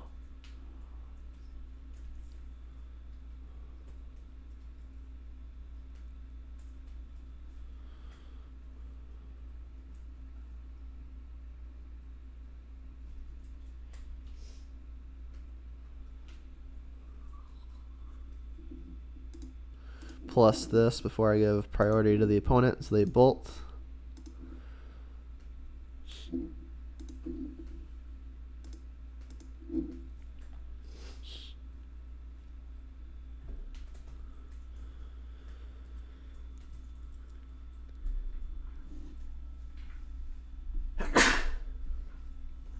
Thanks.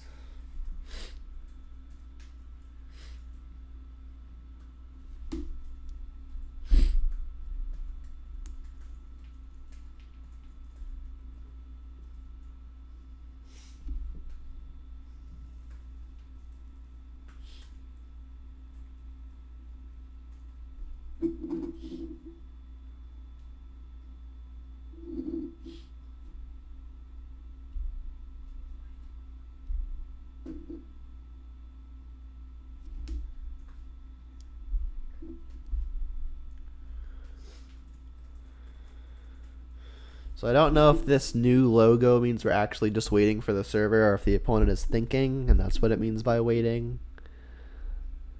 Like maybe this is just its way of telling me it's not frozen.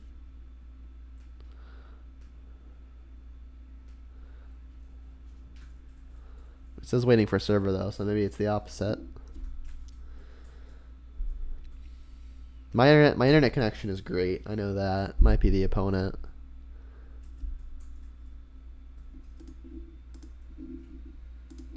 Alright, so if this is Uro, we're going to ooze. Eat the Uro. Unfortunately, it's going to get bolted. I have this bad habit of drawing lands. Alright, well, they know about Verdant, so let's play the Verdant. No other creatures in sight anyway. So, let's Scavenging Ooze, not paying both green. Get this thing out of here now.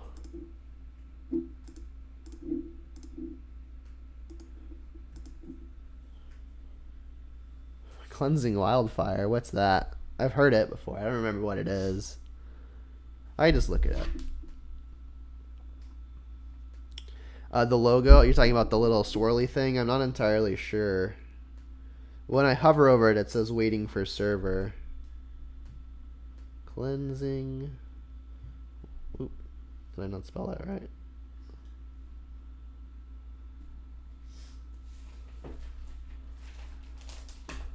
There's the bolt that we knew about.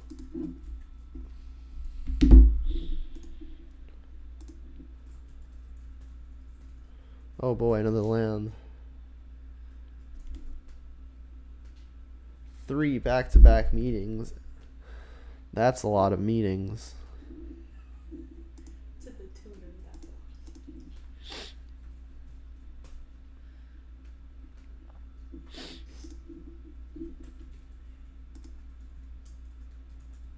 If I hit another Ren and 6, there's not. I'm probably just gonna keep this one, so don't think I'll plus first. There's a chance they like Snapcaster Remand something, and then I'll want to kill the Snapcaster with the Ren. Cling. Not excellent.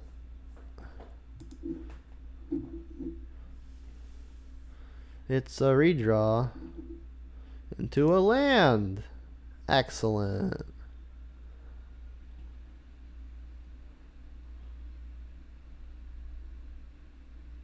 Counter draw. Wow. Well, lucky for the opponent, we have actual nothing going. But they don't know that. I mean, if they're playing just regular old Scapeshift, we just die to the extra land drops.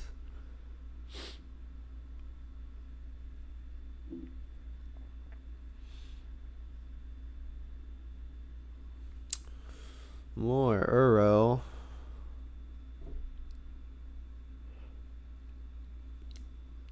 That's not good.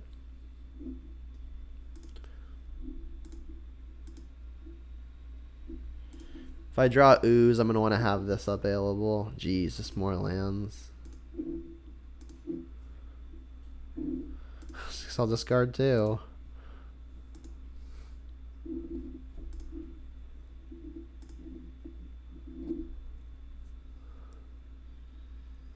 Scapeshift. Not yet. Now. Alright, let's see what the kill is.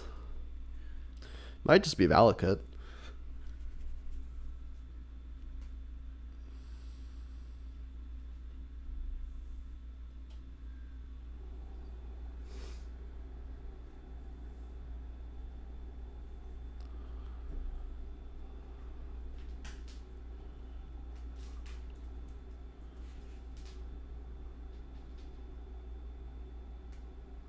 Valakut. I am quite dead.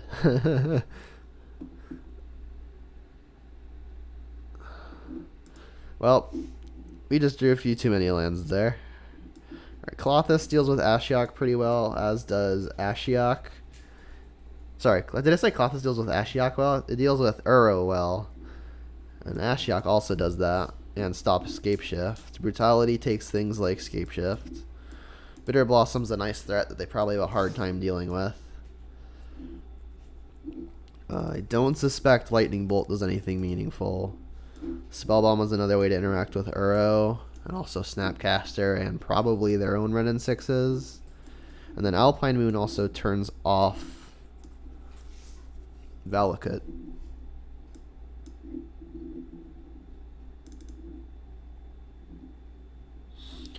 And then usually I don't like keeping the creatures in versus the decks that are value generation battles, but they're not playing black or white, which means they're gonna have a hard time getting rid of a large Tarmogoyf. I'll cut some Inquisition since I'm bringing in Brutality. Brutality hits the Cryptics, whereas Inquisition does not. Also Scapeshift. I'll cut a Terminate. Let's keep the original print. I don't think Kolaghan's command is going to be doing a whole lot. Doesn't actually kill much of anything. Buys back a creature, but again, I don't really expect my creatures to be dying a whole lot. This has me needing to cut 3. I could see just cutting the Fatal Pushes entirely. Just bank on dealing with Uro preemptively. I'm boarding in extra ways to deal with it preemptively. In both Nile Spellbomb, Klothys, and Ashiok. This has me needing to cut 1. Could just be another Terminate. Their like actual only creature is Uro. They could be playing Dryad of the Illusory Grove. We didn't see any. I don't think the Scapeshift versions are even playing that, as far as I'm aware. Let's give this a go. Let's try to not get so flooded.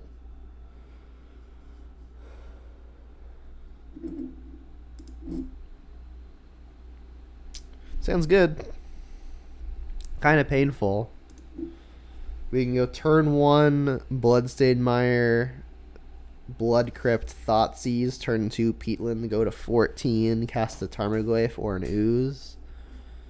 I'm going to want a lot of green for the Ooze, but I think I'm going to get Blood Crypt first so I have access to red mana. I could just Nurturing Peatland into the Thoughtseize. That has me losing just as much life between these 2 turns, and I can get information as to what I draw next turn. Yeah, that seems fine. Thoughtseize off of this. The opponent also mulliganed. And I don't think I want to wait to do this because then Veil of Summer becomes a possibility. Take a Growth Spiral. Not really worried about Remand while I can get my 2-drop down on the play. And then Izzet Charm not going to kill this Goyf. Alright, that's a good one. Alright, so now I think I will just Blood Crypt anyway. And then I'll probably end up getting a basic with the Verdant, probably Forest. Yeah, and Growth Spiral while being a cantrip also lets them just start getting ahead in the race. So they already have instant in the yard. We already have land in the yard. So I'll attack first. And then whatever I play here is going to get remanded.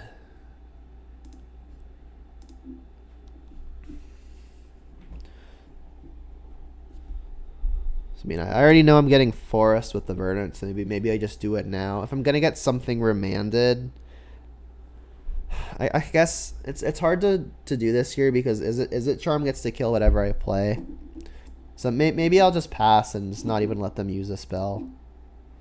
That seems fine. Like, I'm not using my mana, but neither are they.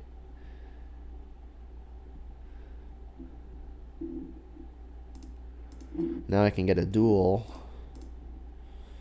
Let's make it a Stomping Ground. If I draw untapped land, I get to Bloodbraid into their counter magic. Alright, well, that's not an untapped land. They'll probably end up remanding, though. And again, there's already instant in the yard, so I'll attack first.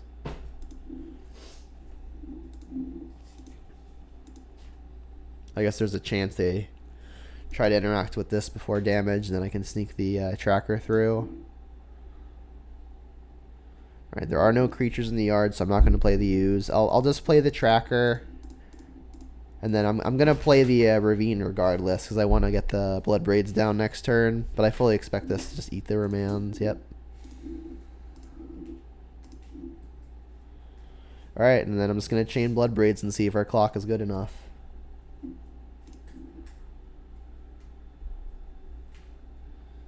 I mean, this game has played out pretty smoothly so far. Only way it would have been smoother is if that land was untapped. Running 6. That is annoying.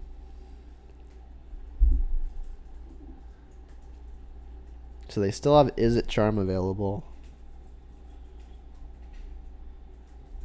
I guess not anymore. I mean, that could read another Growth Spiral, I guess. Could be another Remand. I mean, I should probably just jam it.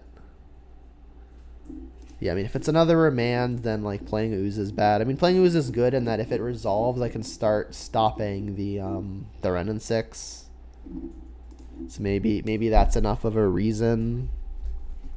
But, I mean, they can't deal with both creatures, and I'm going to get to just attack the Renin 6. And, like, if this hits another threat, then I'll feel pretty good. There we go.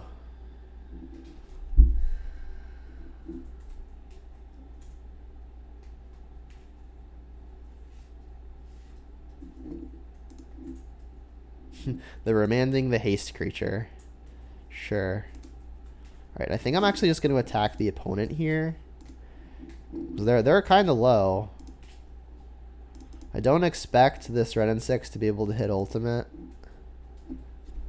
I also don't expect them to be missing land drops, so I think I just want to get them low here. We've got double haste creature and 2 things on board. I think I'm just going to go for the damage kill.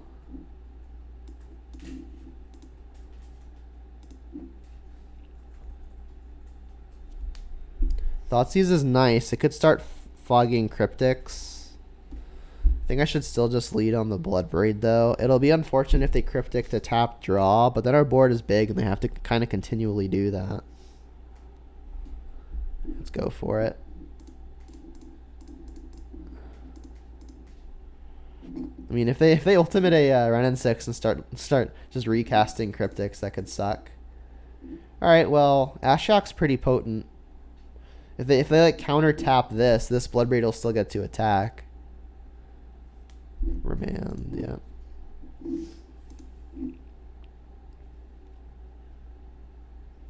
Alright, so they are not dead because they get to Izzet Charm the Bloodbraid. But I guess I'll make them do it.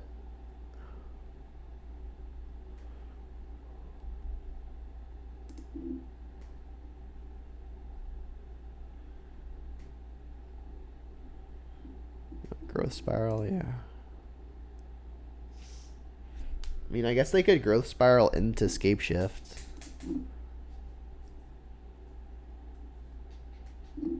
Cycle a Veil to draw Growth Spiral.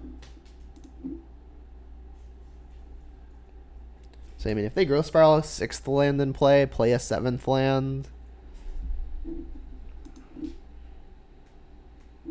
They're just dead still. Glyphs grow.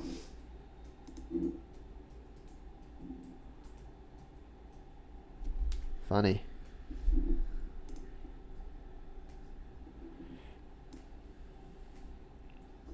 Alright, I think I'm going to keep my plan the same.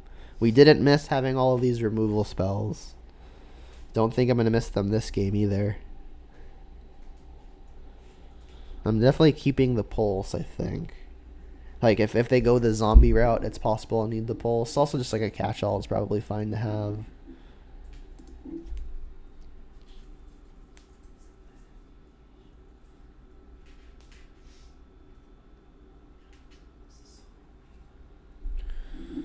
Sounds good.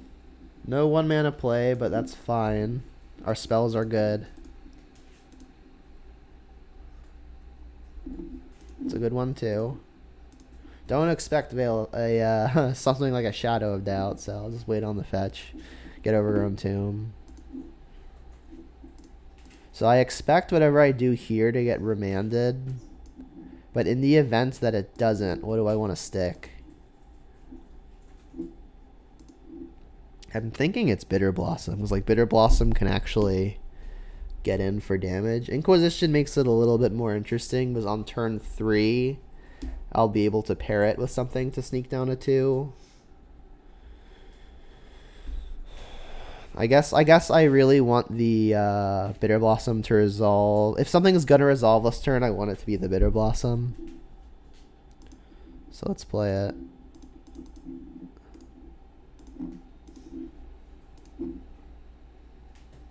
Okay. So next turn I'll lead on Swamp, Inquisition, and then I'll use that to determine what I want to play. Alpine Moon's a nice pickup. Please, no Veil. I mean, if they have the Veil, I'll still get to sneak something through. Triple Aether Gust, which does not deal with Bitter Blossom.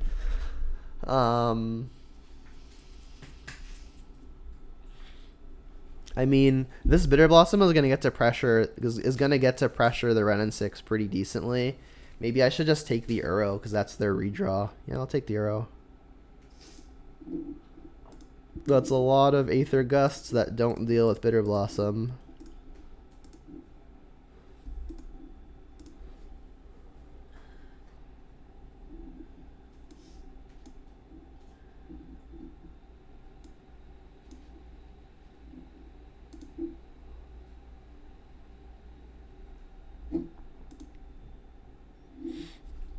Wooded Foothills, not a bad one. Ren 6 is gone. So I guess I'm going to Liliana start plussing. I don't think I want to play something that just gets gusted right away.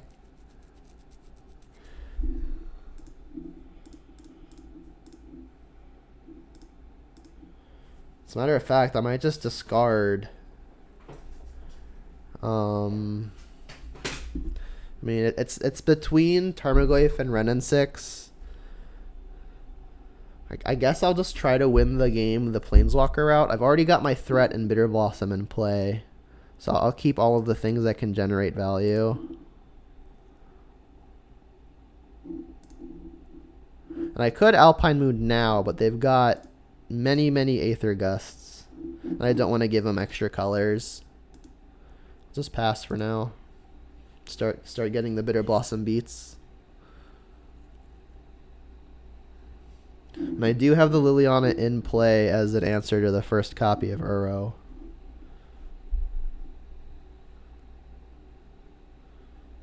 These rogues are going to start going after the red and 6.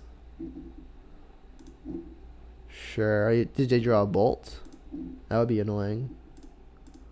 Alright, so let's get another red source and another green source. That sounds like a recipe for Stomping Ground. Make another rogue. Thoughtseize is a good one. Like if the Veil of Summer, it's pretty annoying. I mean, I'm assuming I should lead on a plus. And then I'll discard Brutality. Thoughtseize is just better. I think I want to keep the Alpine Moon in case them turning on Valakut naturally becomes a thing. I'm also not insulated versus Scapeshift yet.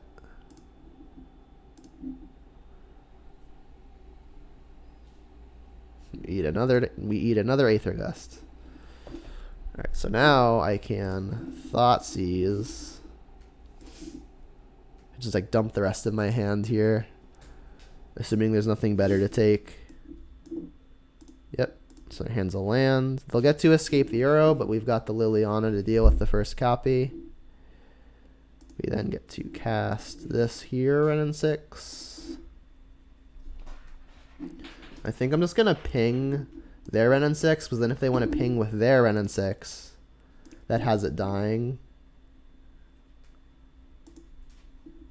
Which would let them escape the Uro, but I think I'm okay with them escaping the Uro this turn, because I've got the Liliana set up for it.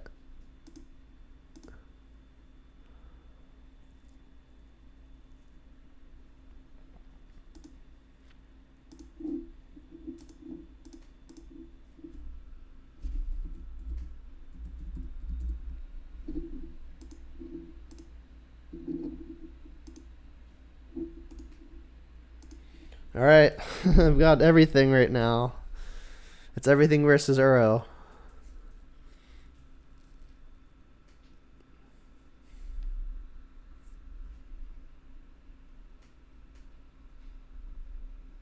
They drew a bolt? Alright, so now their Uro actually gets to be good. Wow. Bolt was the nuts. Okay. I mean, Bolt might be the thing that kills us. I mean, I'm gonna need another way to deal with the Uro. The plan was to deal with it proactively, which we had.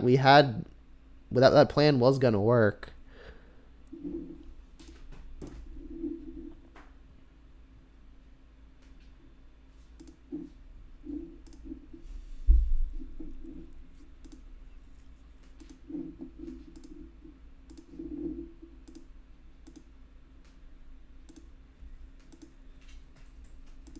Damn, that bolt was backbreaking.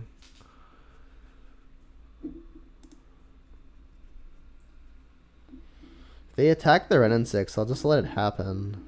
They're going at me, though.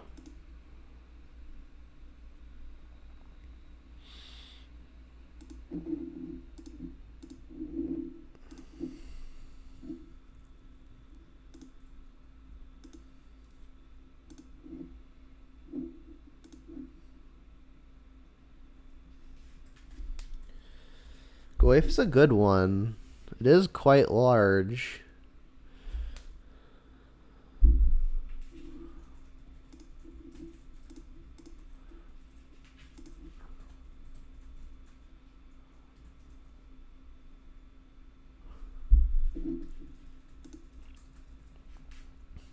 I guess I should attack with only one fairy now. So I'm gonna want to continue blocking with fairies, and if they kill a fairy, it's a disaster.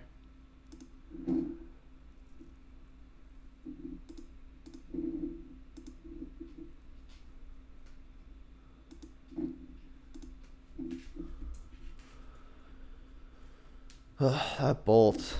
Absolutely brutal. You know, Mystic Sanctuary? Yep, get back a gust.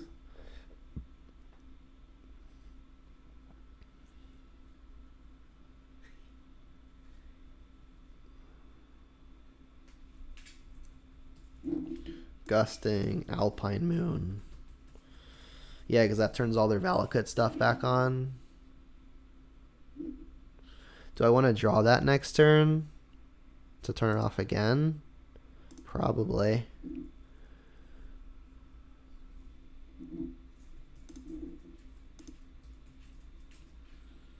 Is it even good enough? Do I just have to hope they don't have enough mountains? I mean, they only have 5 as is. I'll put it on the bottom.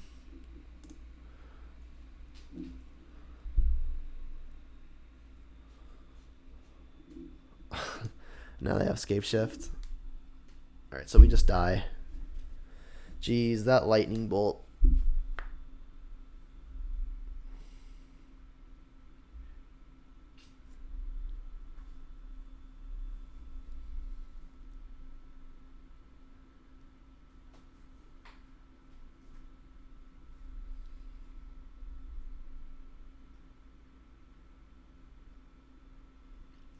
Yep, I am dead. All right, so I feel like we got a little unlucky there. The Bitter Blossom was insane. We had all of the Planeswalkers. The opponent just had the one arrow was enough to do it. All right, so I'll do a really quick wrap up and then log off for the night. I'm still very satisfied with the sideboard plan.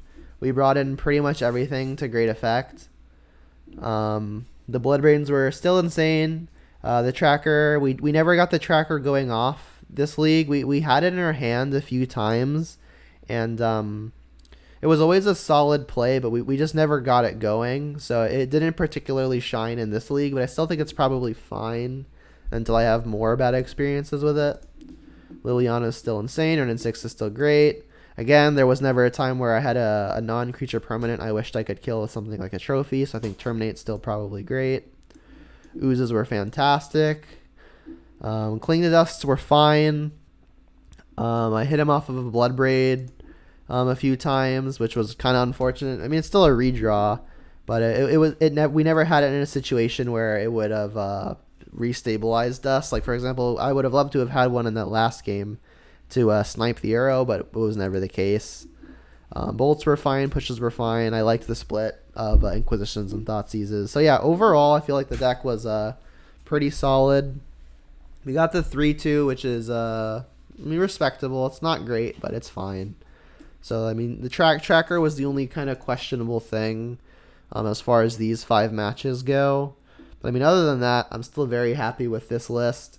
And I still think that if I were to go to a competitive event tomorrow, given the current metagame breakdown, I would take this. It just feels very solid. There's a sideboard plan for pretty much everything. There's still the unfun matchups, and we did get a couple of them. We played against Red-Green twice. Luckily, only one of the two was lucky enough to Blood Moon us and have it be good. And we played against Neoform, which we ended up winning, but that's never really a fun matchup, I guess.